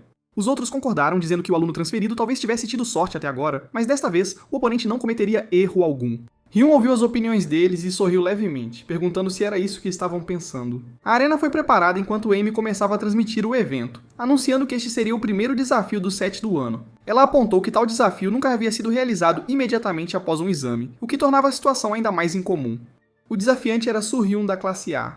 E como uma surpresa extra, ele também havia colocado sua posição no torneio da Academia Internacional de Caçadores em jogo. Os espectadores reagiram com choque, dizendo que apenas estudantes de elite podiam participar do IHAT, o que provava o quão confiante ele estava. Alguns dos 7 comentaram que seu orgulho devia ter sido profundamente ferido após perder sua posição para um estudante de classificação F, enquanto outros concordaram que ele provavelmente tentava restaurar sua reputação o mais rápido possível. Entre os espectadores, Siwoo parecia preocupado e se perguntava se Yu-song seria capaz de lidar com a luta. Adela também observava a arena em silêncio, após ouvir que o oponente era o discípulo do Rei do Punho. O nome a fez lembrar de seu avô, e a lembrança passou brevemente por sua mente. Yuna chegou logo depois e comentou que era inesperado vê-la ali, mas depois disse que precisava assistir porque ela representava a classe A. O anúncio do início do desafio ecoou pela arena, e ambos os participantes foram chamados para a frente. Ao entrar, Yu-song lembrou-se do aviso sobre as regras do desafio da academia. Em Gaon, um título só poderia terminar de 2 maneiras. Ou ele se tornava definitivamente seu, ou era tomado por alguém mais forte. Por um momento, a dúvida passou por sua mente, e a voz do seu passado lembrou-o dos dias em que era chamado de fracasso. A memória de sua irmã surgiu, fazendo-o perceber novamente que tipo de lugar era a academia, um lugar onde apenas a força decidia tudo, onde ela reinava como um rei. Depois de vestir a pele de dragão, sua hesitação desapareceu, e ele entrou na arena sem parar. O anunciador declarou que Yu-seung enfrentaria o desafiante, Soo-hyun. Quando olhou para cima, percebeu Hyun observando do alto, e a visão o fez sorrir como se dissesse silenciosamente para ela esperar até que ele alcançasse seu nível. Ao entrar, Soo-hyun o cumprimentou com confiança e zombou dele por não recuar, mas Yu-song respondeu calmamente que essa luta era necessária para se provar. Assim que o sinal para a partida foi dado, a contagem regressiva começou imediatamente. Soo-hyun liberou sua habilidade de água no momento em que a contagem começou, deixando claro que não tinha intenção de dar nenhuma chance. Em resposta, Yu-song assumiu sua posição enquanto os espectadores, incluindo Sumire e os outros, assistiam à batalha com antecipação. No mundo dos caçadores, os traços eram avaliados com base em potencial, poder destrutivo, precisão, segurança e raridade. Uma vez que um caçador recebia uma classificação, seu futuro estava quase decidido por ela. Classificações mais altas significavam maior força, e a diferença entre as classificações era considerada absoluta. Entre os 7, todos os membros sempre foram caçadores de classificação S, e mesmo entre os caçadores de classificação A, pouquíssimos conseguiam alcançar as posições mais altas. Por causa disso, a maioria das pessoas acreditava que o resultado do duelo já poderia ser previsto. Soo-hyun atacou primeiro, liberando uma onda de água em alta velocidade, mas nosso garoto a atravessou com o punho nu. O anunciador reagiu em choque enquanto ele continuava a desviar de todos os ataques sem usar nenhuma arma. Ele continuava avançando passo a passo enquanto seu oponente assistia com um sorriso confiante, como se esperasse tanta resistência assim. Das arquibancadas, Yuna admitiu que a performance correspondia à reputação do discípulo do Rei do Punho, mas também apontou que o traço da água não era algo que pudesse ser superado com uma simples defesa. Naquele momento, as gotas dispersas mudaram de forma de repente e se transformaram em lanças afiadas que atacaram pelas costas. Em resposta, Yu-song contra-atacou, ativando o estilo do deus da Batalha do Dragão Negro, cobrindo seu corpo com uma aura escura e bloqueando o golpe, o que deixou muitos alunos perplexos. Soo-hyun não parecia preocupado e, em vez disso, perguntou quanto tempo aquela defesa poderia durar. Conforme a luta continuava, Sumire percebeu a mudança e percebeu que estava indo para o lado ruim, porque mais água se juntava pela arena, formando poças criadas pelos dragões de água sob seu controle. Quanto mais a batalha se prolongasse, mais fortes esses dragões se tornariam, enquanto os movimentos de Yu-seong seriam lentamente restringidos. Se a situação continuasse, seu mana acabaria primeiro, e a luta terminaria em derrota. Acreditando que o resultado já estava decidido, Soo-hyun declarou o fim da luta e se preparou para finalizá-la. Naquele momento, Yu-song usou seu traço e o estilo do dragão negro para lançar um chute lua descendente, dispersando os dragões de água e avançando com um contra-ataque. Soo-hyun reagiu instantaneamente e ativou o anel que usava, chamando Haguya para bloquear o golpe. Mas apareceu na frente dele para cortar uma investida que vinha. Os espectadores ficaram chocados ao reconhecer o artefato como o Anel de Radia, um item de grau único. Até Lin Xiao ficou alarmado e disse que a luta deveria ser parada, mas Mei Lin lembrou que duelos faziam parte do treinamento dos caçadores e que nenhuma regra estava sendo violada. Com o artefato o protegendo, Soo-hyun zombou do oponente e disse que só o esforço não poderia superar o muro entre suas classificações. Convencido de que a luta havia chegado ao fim, ele liberou seu dragão aquático para terminar a batalha e provar que o jogaria onde ele pertencia, chamando-o de lixo de classificação F. O poder do artefato usado no duelo estava conectado a um famoso incidente conhecido como Pilar de Luz, um túnel azul enorme que alcançava profundamente a terra perto da costa de Belize. O que muitos pensavam ser apenas uma história era na verdade real, e o monstro selado lá, o dragão de água Ragia, era a fonte do poder do anel. Por causa disso, os ataques de Soo-hyun carregavam a força de um monstro de classificação 5. Usando esse poder, ele liberou um feixe massivo de energia aquática em direção a Yu-seong. O ataque foi recebido com uma palma esmagadora, e a colisão sacudiu a arena enquanto ambos os lados testavam sua força diretamente. Por um momento parecia equilibrado, mas o feixe avançou lentamente e começou a romper a aura escura. Percebendo a pressão por trás disso, Yu-song compreendeu que o poder realmente pertencia ao mesmo monstro que seu mestre havia derrotado uma vez. A água ao redor da arena começou a se mover de forma mais violenta, e Soo-hyun zombou dele por estar desacelerando. Sabendo que a luta ficaria mais difícil quanto mais durasse, Yu-seong decidiu que não podia mais se conter e avançou em vez de recuar. Em resposta, Soo-hyun liberou o triturador aquático, enviando várias ondas cortantes ao mesmo tempo, mas os ataques foram evitados uma a uma, enquanto Yu-song encurtava a distância. Reunindo força nas pernas e na aura, ele lançou o chute lua descendente diretamente em direção a Soo-hyun. Por um momento pareceu que o golpe acertaria, mas o dragão de água apareceu novamente e bloqueou o ataque, depois disparou outro feixe em retorno. Vendo isso, Soo-hyun declarou que o resultado havia sido decidido desde o início e disse que não valia a pena resistir. Yu-song respondeu calmamente que só quem acreditava que o resultado estava fixo poderia falar tão confortavelmente, insinuando que o próprio Soo-hyun já estava abalado antes mesmo da luta começar. As palavras o irritaram, e ele insistiu que a vitória estava garantida enquanto Radia permanecesse ao seu lado. Naquele momento, o dragão de água desapareceu de repente, e a barreira criada pelo anel desmoronou.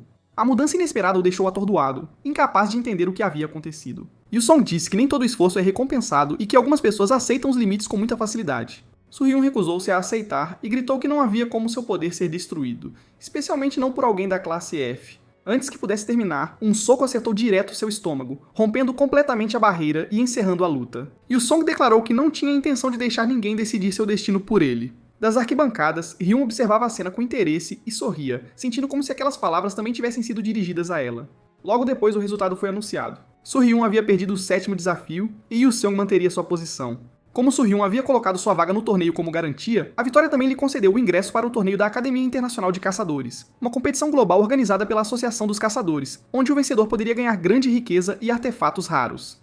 Após sair da arena, Sumire e os outros correram até Yu-sung, preocupados com sua condição e dizendo que ele precisava de tratamento imediato. Antes que pudessem continuar, Ryuki os interrompeu e ordenou que todos se movessem em vez de ficarem parados. Naquele momento, Hyun chegou e entregou a Yu-sung um ingresso de participação, explicando que era para o torneio. Ela comentou que ele tinha mudado muito desde a última vez que se encontraram, o que o deixou inquieto. Seus olhos então se voltaram para Samir, e ela notou que ele havia feito novos amigos, perguntando-se se essa mudança era real. Ele tentou responder, mas Samir agarrou suas roupas como se buscando coragem. Mesmo assim, ele aceitou o ingresso e disse que, independentemente do que os outros pensassem, seguiria adiante. Hyun aprovou sua resposta e disse que torceria por ele antes de partir. Depois que ela se foi, o grupo o elogiou. Siwoo apontou que ninguém esperava que ele se juntasse ao set tão cedo após se matricular, e ainda participaria do IHT. Enquanto Yuna provocava a dela, dizendo que ele enfrentaria ela no torneio e perguntando se realmente planejava vencer sozinha novamente ou se queria fazer equipe, a dela recusou, dizendo que não precisava de parceiros porque os outros só a atrasariam, pois ela era forte. Enquanto caminhavam para dentro, Siwoo exclamou que nunca imaginou que ele seria capaz de derrubar o artefato único de Raja e derrotar Su-hyun. Ele perguntou se ele havia decidido sobre o parceiro, lembrando que o IHAT permitia equipes de 3. Algumas pessoas lutavam sozinhas, mas aqueles que se saíam bem podiam receber um artefato único e ganhar a chance de entrar na competição internacional. Vencer esse evento era a maior honra, algo que todo estudante sonhava. Ele também mencionou que a presidente do conselho estudantil, Shin Hyun, havia vencido a competição em seu primeiro ano. Ao ouvir isso, ele sentiu a distância entre ele e sua irmã mais uma vez. Pensando em parceiros, seus olhos se moveram brevemente para Sumire antes de ele se afastar silenciosamente do grupo. Ao sair, Amy o parou e disse que precisava de um momento. Ele olhou confuso e perguntou quem ela era, o que a fez recuar de repente. Ela não podia acreditar que um estudante de Gawain não a conhecesse. Ela mostrou-lhe seu cartão e se apresentou como Amy, a aluna honra da academia, mas também a streamer mais popular quando ligou a tela de transmissão, reunindo milhões de visualizações. Com empolgação, ela comentou que esse era seu sonho. E para que isso acontecesse, ela queria cobrir a participação dele no torneio. Ela se aproximou e sussurrou uma proposta em seu ouvido. Depois disso, Yu-seong e Sumire chegaram ao dormitório central do set. No momento em que entraram, ela ficou impressionada com a grandiosidade do lugar. O centro do set era muito mais grandioso do que tudo que ela já tinha visto, e até ele pausou por um momento ao olhar para cima. Por dentro, as instalações a surpreenderam ainda mais. A água esquentava instantaneamente. O quarto era muito mais amplo do que o esperado, e os sistemas de lavagem e secagem funcionavam automaticamente. Tudo parecia avançado demais em comparação com o que ela estava acostumada. O conforto a fez pensar se realmente estava na academia ou em algum outro lugar completamente diferente. Com o exame finalmente terminado, seus pensamentos se voltaram para casa. Ela se sentia animada por poder visitar sua família novamente e comer refeições decentes com eles. A situação parecia tão irreal que ela se beliscou para garantir que não estava sonhando. Quando notou o headset por perto, lembrou-se do que aconteceu durante o exame e das palavras dele dizendo que era um alívio que ela tivesse sido sua parceira. Agora que o teste havia acabado, ela percebeu que não tinha mais razão para se chamar sua parceira, e o pensamento a deixou estranhamente vazia. Seu telefone tocou, e era sua mãe. Ela a saudou calorosamente e disse que já tinha ouvido as notícias. Seus irmãos falavam animadamente ao fundo, parabenizando-a por se tornar uma das 7 membros, mas ela respondeu modestamente dizendo que só teve sorte. Sua mãe se preocupou que ela pudesse estar se esforçando demais, mas ela respondeu que tudo tinha sido tão divertido que gostaria que pudesse continuar assim. Sua mãe percebeu a mudança em sua voz e disse que parecia estar escondendo algo. Ela então admitiu que a real razão para tê-la parado no aeroporto antes de partir foi porque estava assustada. Mesmo assim, disse que estava orgulhosa dela agora, e essas palavras a impactaram mais do que qualquer outra coisa. Envergonhada, prometeu visitar quando tivesse tempo e encerrou a ligação. Depois de deitar na cama, lembranças do passado em que Ishin a desprezava passaram pela mente enquanto ela tentava afastá-las. Recordando as palavras da mãe de que ela estava orgulhosa, pensou em sua infância. Sua mãe sempre dizia que ajudar os outros era mais importante do que o ranking. Quando ela estava desanimada e perguntou se poderia se tornar uma caçadora, foi apoiada sem hesitação. Lembrando seu conselho de que era melhor arrepender-se de falhar do que de nunca tentar, esse pensamento a acompanhou enquanto lentamente adormecia. Mas poucos momentos depois, ela se viu parada diante de Yu-sung, suando muito. Hyun estava diante da porta de Yu-seong tentando reunir coragem para falar. Ela já havia decidido que queria se juntar à sua equipe e dizer que desejava ser sua parceira no torneio. No entanto, no momento em que imaginou dizer isso diretamente, as palavras não saíram ao ver seu rosto. No fim, ela perdeu a coragem e foi embora depois de forçar um breve incentivo para ele, em vez de dizer o que realmente queria. Naquela mesma noite, Samir não conseguiu dormir. As palavras dele mais cedo continuavam se repetindo em sua mente, e o fato de ele a ter encorajado a deixava ainda mais inquieta. Ela continuava se culpando por pensar demais em tudo e se chamava de boba, mas ainda assim não conseguia se acalmar. Tarde da noite, dentro de seus aposentos, Yu-seong entrou sozinho no portal de treinamento. Enquanto estava no espaço vazio, seus pensamentos se voltaram para sua irmã. Desde o momento em que ela nasceu, ela sempre fora diferente de todos os outros. Ele conseguia entender o que ela pensava, e mesmo assim ela sempre fora o orgulho da família Shino. Por causa disso, ele sempre sentia um medo silencioso dela. Mesmo agora, ele se perguntava se ainda era a mesma pessoa fraca que costumava ser. Uma voz de repente veio por trás dizendo que não esperava vê-lo ali. Su-hyun se aproximou e comentou que achava que um vencedor deveria estar mais feliz depois de uma vitória. Ele lhe entregou uma garrafa que ele aceitou sem hesitar. Su-hyun comentou que o torneio estava próximo, mas ele bebeu sem nem questionar. Ele respondeu que não parecia suspeito. Su-hyun então o avisou para não confiar em ninguém em Gaon, dizendo que todos lá eram rivais. Antes que a conversa pudesse continuar, uma garota chamou Su-hyun por trás sobre algo do dia anterior, forçando-o a se afastar por um momento. Ao vê-lo ir, ele sorriu levemente e murmurou que Su-hyun sempre dizia o contrário do que realmente queria dizer. Ele falou sobre o esforço ser inútil, mas nunca parou de tentar e disse aos outros para não confiarem em ninguém, mesmo acreditando claramente em alguém. Ouvindo isso, Su-hyun perguntou o que ele realmente queria e por que tinha aquela expressão mesmo depois de vencer. Após uma breve pausa, ele respondeu que seu objetivo era simples. Ele queria se tornar o mais forte. Su-hyun ficou surpreso e perguntou se ele estava falando sério, lembrando que mesmo na Gaon, a presidente do conselho estudantil, Yoon, estava no topo. Yoo-seon confirmou, dizendo que era exatamente por isso que ele tinha que derrotá-la a qualquer custo. Su-hyun ficou em silêncio por um momento antes de desejar boa sorte, acrescentando que iria torcer por ele. Ele admitiu que dizer isso parecia embaraçoso depois de perder para ele, mas alertou que o chapéu do olho seria muito mais difícil. Se quisesse sobreviver lá, teria que usar a carta mais forte que tinha. Ele partiu depois disso, enquanto Yoo-seon permaneceu dentro do portal pensando naquelas palavras. Mais tarde naquela noite, Samir finalmente abriu a porta com os olhos cansados, só para congelar de surpresa ao ver Yoo-song parado à sua frente. Antes que ela pudesse reagir, ele agarrou seus ombros e falou seriamente, deixando-a completamente embaraçada.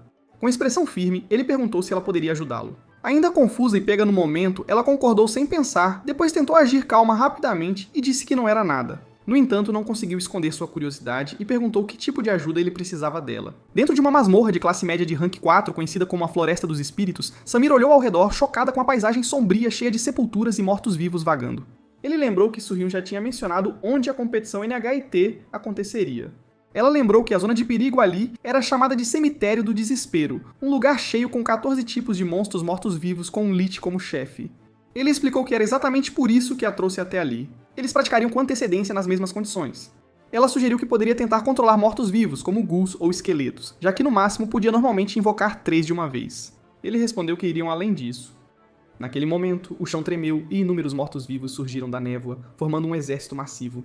O Cavaleiro Morto falou com voz oca, avisando que os vivos que pisassem na Terra dos Mortos seriam reclamados pelos espíritos vingativos.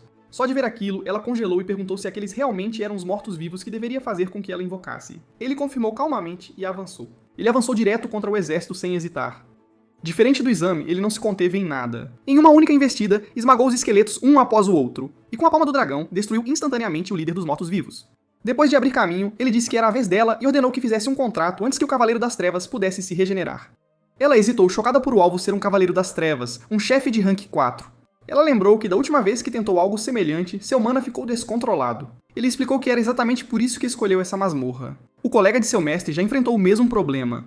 Quando muito mana flui por canais muito estreitos, reverte como água batendo em uma represa.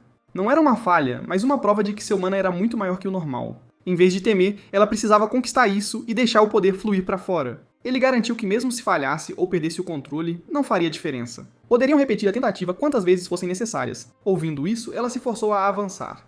Ao se aproximar do Cavaleiro das Trevas caído, ela colocou a mão sobre ele e começou a magia de invocação. Energia sombria se reuniu ao redor do corpo, formando uma esfera de luz e sombras. Uma voz ecoou em sua mente, dizendo que ninguém podia escapar do contrato da bruxa e que ela precisava dar um nome ao servo. Sem perceber plenamente, enquanto suas pupilas ficavam rosas, ela falou o nome Laplace, e a luz explodiu da esfera, espalhando energia pela floresta. De repente, ela voltou a ser ela mesma, confusa, sem saber se havia funcionado. Ele imediatamente disse que sabia que ela conseguiria. Quando ela olhou para frente, o Cavaleiro das Trevas estava diante dela completamente transformado. O Cavaleiro Morto ajoelhou e a chamou de Rainha dos Mortos, pedindo que lhes concedesse novos nomes. Ao mesmo tempo, todo o exército de mortos-vivos se curvou diante dela, reconhecendo-a como sua mestra. No salão da competição, Meilin informou o líder da associação que todos os preparativos estavam completos. O líder aprovou e decidiu ir ao salão da competição para receber os novatos que estavam prestes a participar. Quando o evento começou, Amy começou a transmitir e anunciou que o líder da associação havia entrado e que a competição estava prestes a começar. Ela pulou as apresentações formais e focou nos candidatos mais fortes. A primeira participante que mencionou foi a Adela Hortência, uma concorrente poderosa que competia sozinha. Depois disso, apresentou a equipe japonesa da Academia Choten, liderada por Seiji, junto com Zone Branco Ishin e Sakura. Todos os três possuíam traços de rank Ace e eram membros dos 7 números de suas escolas, tornando-os uma das equipes mais fortes. A próxima equipe veio da China, mas muito pouca informação era conhecida sobre eles. Rumores os descreviam como extremamente fortes, mas esta era sua primeira aparição oficial e seus traços estavam completamente ocultos. Finalmente, a última equipe a entrar foi o grupo dos estudantes do Ano Novo. Em algum lugar nas sombras, uma mulher falou com um veterano e comentou que, embora ele fosse discípulo daquele homem, não se parecia em nada com ele. Quando ele perguntou se ela estava preocupada com Liu Jin, ela negou e disse que uma competição como essa era apenas um entretenimento momentâneo. No entanto, ela tinha curiosidade em saber até onde ele poderia manifestar o estilo do deus da batalha com o corpo atual. A mulher era a caçadora Rank 8, conhecida como deusa da espada, considerada a espada mais forte do mundo. A competição NHT começou oficialmente, e os estudantes foram instruídos a se dirigirem aos portais designados. Vários caçadores de alta patente estavam observando o evento, incluindo Kazuki Shoichi, Jiu Himchan e Rosa Greenwood, a mestre da Guilda Floresta Verde. Eles notaram que uma das participantes lutava sozinha, e Himchan a reconheceu como a dela, que já havia se tornado famosa dentro da cidade acadêmica. Rosa comentou que era impressionante ver tantos estudantes talentosos naquele ano, especialmente com duas equipes da mesma academia, e que a novata havia se tornado um grande tema de discussão. Logo depois, o líder da associação fez um breve discurso, desejando coragem aos estudantes para enfrentar o desconhecido e esperançando prosperidade para a humanidade antes de declarar a competição aberta. Os participantes então entraram nos portais. Samir hesitou antes de entrar, mas Yusong a incentivou e a lembrou para seguir o plano. Ouvindo isso, ela reuniu coragem e entrou junto com ele. De longe, Isha percebeu sua figura e ficou confuso, perguntando-se se a pessoa que viu era realmente Samir. Dentro do cemitério do desespero, vários ghouls apareceram no momento em que chegaram. A escala do lugar parecia muito maior do que o esperado, equivalente ao nível da competição nacional de caçadores. Yusong disse que estavam prontos e Samir imediatamente ativou suas névoas dos mortos. Yusong a apoiou para que pudesse se concentrar adequadamente, lembrando que aquilo era resultado de seu treinamento especial. Ghouls avançaram contra eles, mas antes de alcançarem o alvo, o cavaleiro deu um passo à frente e furou um ghoul para impedir o ataque. O cavaleiro então ordenou que os soldados aniquilassem todos os inimigos e protegessem seu mestre. O comando repentino chocou os espectadores que assistiam à transmissão, pois a batalha estava se desenrolando de forma muito diferente do que esperavam. Os cavaleiros entraram em fúria e destruíram os monstros quase instantaneamente. Depois de confirmar a situação, Yusong disse a ela que era hora de começar a luta de verdade. Então ela convocou o Cavaleiro Negro, sabendo que o Cemitério do Desespero continha dois monstros-chefes, o Necromante de alta patente conhecido como Rei Lich, e o Ceifador de Almas chamado Ceifador. Embora derrotar apenas um fosse suficiente para passar no exame, o objetivo deles era derrotar os dois. Com essa decisão tomada, ela avançou com determinação, querendo provar que podia se tornar tão forte quanto ele acreditava. Eles se separaram para lidar com a batalha de forma eficiente, enquanto os observadores do lado de fora assistiam com interesse. Rosa sorriu satisfeita, e Himchan notou que parecia que os dois tinham se preparado para isso com muita antecedência. Quando a competição começou, o companheiro de equipe de Surhyun perguntou quem ele achava que venceria. Após observar os participantes, Surhyun disse que a maioria das equipes já havia garantido seu lugar no torneio internacional, então o foco real deveria estar em Yu Seung e Adela. Como o lado vencedor ganharia o direito de participar da competição internacional, o resultado dessa partida era especialmente importante. Yuna estava certa sobre o resultado, e disse que o vencedor já havia sido decidido. Ela lembrou a todos que Adela estava em primeiro lugar em Gaon, e era neta do lendário caçador italiano Aden Hortensia. Seu raro traço de gelo, incomum mesmo entre caçadores da classe S, a tornou famosa mundialmente. Na Itália, ela havia derrotado todos os novatos da Academia Bianca e mantinha o primeiro lugar por uma grande margem mesmo entre seus pares. Por causa desse recorde, ela era considerada uma das 3 novatas que receberam mais atenção no mundo, alguém excepcional desde o nascimento, enquanto seu capacho a bajulava, dizendo que a única capaz de derrotá-la era Yuna. Dentro do campo, Adela entrou sozinha na área do chefe e enfrentou a feiticeira do gelo, Kela, um monstro de rank 4 de perigo. A feiticeira zombou dela por ousar invadir o palácio sozinha. Ela imediatamente ordenou um ataque e liberou uma enorme explosão de poder. A explosão preencheu toda a área, e por um momento a feiticeira a amaldiçoou para desaparecer. Quando a fumaça se dissipou, Adela apareceu bem na frente do inimigo, seus olhos brilhando friamente. A feiticeira tentou amaldiçoá-la e forçá-la a recuar, mas ela disse que odiava aquela voz e terminou a luta instantaneamente. A feiticeira foi derrotada sem resistência, e ela finalizou a batalha reclamando que estava entediada. Em outro portal, a equipe de Han Saola da Academia Skyscraper estava lutando contra monstros enquanto tentava fazer o Jardim da Terra Santa aparecer. Saola derrotou o último lobo e esperava que o chefe surgisse, mas o ambiente de repente ficou mais escuro. Ela começou a duvidar das informações sobre a masmorra de bolso, mas antes que pudesse reagir, algo perfurou seu ombro. O lobo solitário da lua, o lobisomem, apareceu atrás dela e atacou sem aviso, deixando-a indefesa por causa dos ferimentos. Mas Liu Jin avançou e lhe disse para sair do caminho. Enfrentando o chefe sozinho, ele sacou sua arma e golpeou uma vez. O lobisomem foi cortado em inúmeros golpes em um único movimento, terminando a luta imediatamente e deixando Saola atônita. Após a batalha, ele lhe disse para ficar para trás da próxima vez, porque ela só atrapalharia. Ela pediu desculpas e a equipe terminou com o portal logo depois. Adela saiu de seu portal primeiro, terminando em apenas 3 minutos e 15 segundos. Na sala de observação, Kazuki notou que ela já tinha terminado, e Himchan disse que o primeiro lugar obviamente seria dela, porque a diferença de força era esmagadora. O segundo melhor tempo pertencia à equipe de Lujin, com 4 minutos e 35 segundos, e o terceiro lugar foi da equipe da Academia Shotan, com 5 minutos e 11 segundos. Ishin continuava olhando fixamente para o portal, preocupado com Samira, enquanto Yuna sorriu de lado e disse que o resultado era exatamente o que ela esperava. Ela mencionou que era óbvio que a dela era um monstro e insistiu que ninguém poderia derrotá-la. Justamente quando a classificação parecia definida, foi feito um novo anúncio. O grupo de Yusong tinha passado pela masmorra em 6 minutos e 10 segundos. Mas ao contrário dos outros, eles tinham derrotado 2 monstros chefes em vez de um. Por causa disso, a pontuação deles superou a de todos, e eles foram colocados em primeiro lugar. A sala ficou em silêncio, chocada. Yuna e Surhyun não podiam acreditar que eles tinham derrotado 2 chefes em tão pouco tempo, e os oficiais confirmaram que a equipe também havia obtido 2 artefatos em uma única tentativa, estabelecendo um novo recorde na competição. Yuna ficou sem palavras enquanto a classificação mudava diante dela. Observando do alto, o veterano reconheceu o discípulo do Rei dos Punhos, enquanto o Deus da Espada parecia satisfeito após ver o resultado e finalmente entendeu por que aquele cara a convidou para assistir à competição. O Rei dos Punhos ensinou Yusong há muito tempo que todo monstro-chefe segue um padrão específico de ataque. Apenas a força não é suficiente para derrotá-los. Se um caçador não soubesse a fraqueza por trás do chefe, a luta nunca terminaria, não importava quão poderoso fosse o ataque. O chefe que ele enfrentou dessa vez era o Coletor de Almas, Ceifador, um monstro de rank 4 conhecido por sua imortalidade. Mesmo que seu corpo fosse destruído, ele voltaria à vida a menos que o método correto fosse usado. Por isso, a luta não era sobre dominar o inimigo, mas encontrar a fraqueza, que era a lanterna que o Ceifador segurava. Assim que a batalha começou, o Ceifador o encarou e declarou que outra alma estava pronta para ser ceifada. O Ceifador atacou sem hesitação, mas nosso rapaz lembrou do aviso de que derrotar o corpo em si não tinha significado. Enquanto o monstro continuasse a coletar almas, ele continuaria voltando. O alvo real era a lanterna segurada pelo ceifador. Sabendo disso, ele avançou sem perder tempo e correu direto para o chefe. Ele decidiu terminar a luta com um único golpe. Reunindo o poder na palma da mão, ele acertou o ponto exato onde a lanterna estava conectada e quebrou os ossos. No momento em que ela quebrou, o chefe perdeu seu poder, e a batalha terminou instantaneamente. Ele confirmou que obteve o que precisava da luta, mas não podia ficar ali por mais tempo. Sabendo que o próximo teste ainda estava em andamento, ele imediatamente se dirigiu para a localização de Sumire. Do outro lado do campo, Sumire estava enfrentando um golem de crânio gigante controlado por um necromante esqueleto chamado Archlich. O monstro a chamou de necromante jovem e zombou da diferença entre eles, mesmo que ambos usassem o mesmo tipo de magia. A pressão sozinha fazia seu coração disparar, e por um momento, ela nem sentia suas pernas. Esse teste parecia completamente diferente dos anteriores. O perigo era real, e ela sabia que podia realmente morrer ali. Parte dela queria fugir, mas ela se forçou a ficar. Ela decidiu que precisava resistir porque também queria mudar. Determinada a lutar e segurá-los até que ele chegasse, ela convocou seus soldados esqueletos e chamou o Cavaleiro Negro. O Lich atacou imediatamente, dizendo que tomaria tanto sua vida quanto seu poder. Ela ordenou que os esqueletos bloqueassem o ataque enquanto o Cavaleiro Negro conduzia o restante dos mortos-vivos para a frente. Seguindo seu comando, os soldados atacaram sem hesitação, confrontando o exército do Lich. Por um momento, o plano pareceu funcionar. Enviando suas forças de diferentes direções enquanto as apoiava com magia negra, ela lentamente começou a ganhar controle da batalha. A tática era simples, mas eficaz o suficiente para mantê-la viva. No entanto, o Lich rapidamente entendeu o que ela estava fazendo e riu da estratégia, dizendo que tal método não era nada especial. Com o movimento de seu poder, ele lançou múltiplos ataques de uma vez, sobrecarregando seus soldados e quebrando sua formação.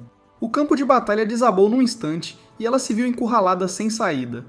Vendo sua luta, o Lich declarou que a resistência era inútil porque a morte já havia chegado até ela. Sumire focou em manter a formação e continuou rezando para que a linha não se rompesse. Ela ordenou que todos mantivessem suas posições e disse aos de trás para preencher a lacuna imediatamente se a frente desmoronasse. Assistindo à luta, o Lich achou interessante que seus invocados estavam ficando mais fortes conforme o tempo passava. Ele percebeu que ela estava se adaptando durante a batalha e até elogiou seu talento, chamando-o de assustador, mas ainda declarou que ela morreria ali. O Lich reuniu mana e criou uma enorme bola vermelha, enviando-a em direção a eles. Sumire ordenou que o esqueleto ativasse sua habilidade, mas o Lich zombou da tentativa, dizendo que um ataque tão descuidado nunca poderia pará-lo. Ela sentiu a quantidade avassaladora de mana vindo do ataque e sabia que não poderia bloqueá-lo sozinha.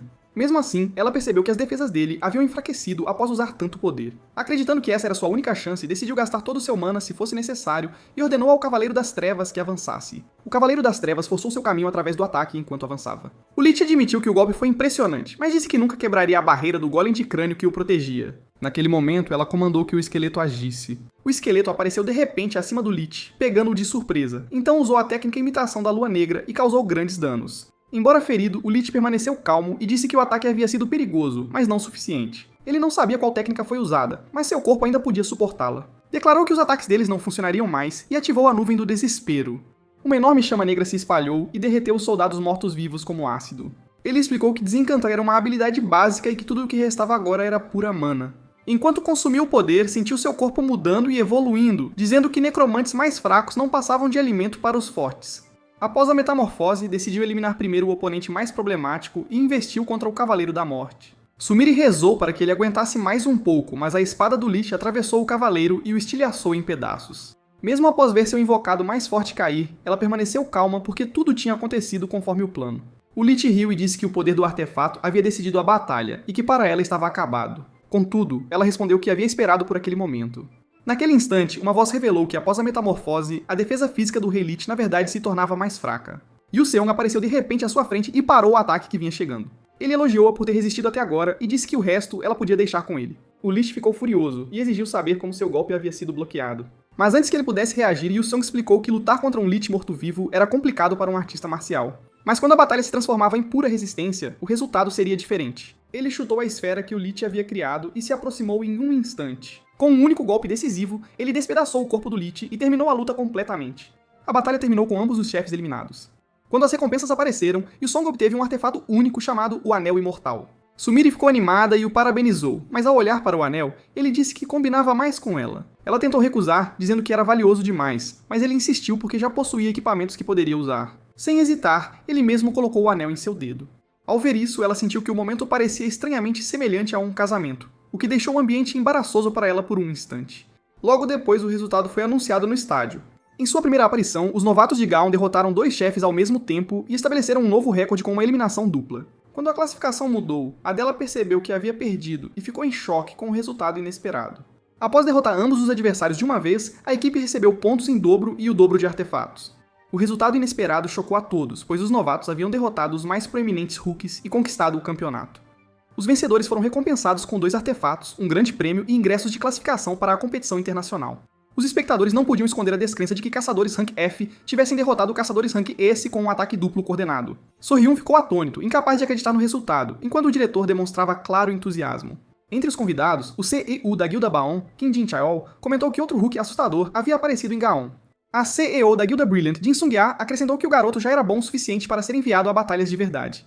Quando perguntado se estava sendo comparado a caçadores veteranos, Jin respondeu que nem havia usado toda sua força antes, o que tornava seu potencial ainda mais alarmante. Enquanto Yu Seong se sentia satisfeito após a vitória, sabendo que havia alcançado o que queria, o Anel Imortal era um artefato normalmente encontrado apenas acima do 10º andar da torre, cheio de mana densa como um poderoso elixir. Lembrando as palavras de seu mestre, sabia que seu mana atual ainda era insuficiente para despertar o estilo deus da batalha e o poder oculto da pele do dragão negro. Para ficar mais forte, um Rancor tinha que escalar a torre e obter artefatos. Ele estava empolgado porque absorver esse anel o aproximaria de uma nova técnica. Enquanto pensava nisso, Samir olhou para o anel que ele lhe dera antes, ainda incerta sobre como se sentir a respeito. Naquele momento, uma voz de repente a chamou. Ishin a confrontou, perguntando se a Coreia do Sul era o lugar que ela escolheu após abandonar sua antiga equipe. Suas palavras a pegaram de surpresa, e ela tentou explicar que não tinha intenção de deixá-los. Ele se recusou a ouvir e a acusou de ser inútil desde o começo, dizendo que não importava se ela estava no Japão ou na Coreia, porque não havia alcançado nada, chamando-a de covarde. Ele zombou dela por fugir novamente, o que a deixou abalada e quase chorando. Antes que a situação piorasse, uma mão o deteve. Yu Seong interveio e disse para ele parar, lembrando que a reunião deveria ter acabado e ele deveria voltar. Os dois trocaram olhares tensos, mas o momento foi quebrado quando o restante da equipe de Ishin chegou. Seiji chamou em voz alta, enquanto Sakura reclamava que ele havia saído correndo de repente. Eles cumprimentaram a equipe coreana e elogiaram sua performance, parabenizando-os pela impressionante dupla subjugação. Yu Sung respondeu calmamente, dizendo que seu próprio membro de equipe era competente, mas Seiji avisou que a competição internacional seria diferente e insinuou que sua equipe ainda não havia mostrado sua força real. Ishin concordou e disse que esperava que participassem, declarando que os derrotaria para destruir seus sonhos antes de sair com seus companheiros de equipe. Depois que se foram, Yu Sung comentou que deviam ser seus antigos companheiros de equipe. Ela admitiu isso e disse que a raiva deles era natural, pois ela havia partido sem avisar. Ao ouvir isso, ele se aproximou e perguntou o que seria necessário para ela parar de se culpar, o que a surpreendeu. Ele disse que não acreditava que ela havia fugido por covardia, mas porque se recusava a desistir. Ele lembrou que a dupla subjugação não teria sido possível sem ela e disse que queria que ela acreditasse em si mesma. Depois perguntou se ela realmente achava que eles perderiam na competição internacional antes de afirmar que estava certo de que venceriam. Para deixar seu ponto claro, usou seu relógio para enviar a ela um convite para participar da competição internacional e disse para ela mostrar sua determinação em vez de apenas palavras. Durante o treinamento, Yu Seung examinou a orbe da alma do ceifador e sentiu o mana extremamente denso dentro dela. Absorvê-la exigia suportar uma provação perigosa, onde espíritos malignos tentariam corromper o usuário. Sabendo disso, ele esmagou a orbe e começou a absorção. Incontáveis almas correram para dentro dele, cheias apenas de malícia, tentando dominar seu corpo. Suas vozes sussurravam em seus ouvidos, cavando sentimentos de desamparo, inferioridade e medo, chegando até a tomar a forma da voz de sua irmã para abalar sua mente. Ele rapidamente percebeu que resistir diretamente às vozes era inútil, porque os sussurros eram, em última análise, suas próprias dúvidas. Em vez de negá-las, ele as aceitou e reconheceu sua fraqueza, que era o verdadeiro objetivo da aprovação. Essa aceitação permitiu que ele se acalmasse e se concentrasse. Através da meditação, ele estabilizou seu mana e gradualmente absorveu a orbe completamente. Enquanto ele terminava o processo, alguém próximo comentou surpreso com a enorme quantidade de mana que ele acabara de manipular. Yu Song olhou irritado por estar sendo observado, mas a pessoa se desculpou e explicou que estava simplesmente impressionada, mencionando que era a primeira vez que o descobriam tão rapidamente desde que o presidente do conselho estudantil o percebeu.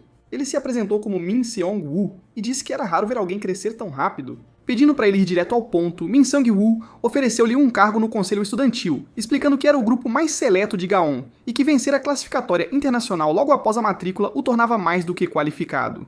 Ele acrescentou que o convite vinha diretamente do presidente do conselho estudantil, insinuando que recusar não seria sábio. Inesperadamente, Yu Seong rejeitou a oferta sem hesitar, surpreendendo-o. Seong-woo o avisou que ir contra o presidente do conselho estudantil poderia causar problemas, mas ele simplesmente respondeu que entendia isso melhor do que ninguém. Era exatamente por isso que ele não podia aceitar, porque o presidente do conselho estudantil era alguém que ele pretendia superar. Com isso, ele deixou o campo de treinamento. Mais tarde, ele caminhou pelo caminho sob as cerejeiras e parou para observar as pétalas caindo. Ele sorriu silenciosamente até que Samir se aproximou por trás.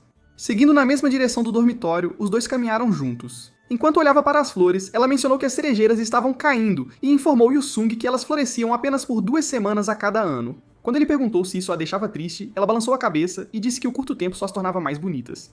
Depois de hesitar por um momento, ela reuniu coragem para falar e disse que havia decidido juntar-se ao seu grupo. Ela se curvou entusiasticamente e disse que esperava trabalhar com ele novamente. Ele retribuiu a reverência e respondeu que ela deveria cuidar dele. A conversa foi interrompida quando Siwoo e Hania chegaram. Eles perguntaram quais eram os planos de todos para as férias. Samir disse que iria ao Japão, o que levou a perguntas sobre a família dela, e o assunto também mudou para Yu Song. Ele respondeu com hesitação leve que sua família estava ocupada, encerrando a conversa sem entrar em detalhes.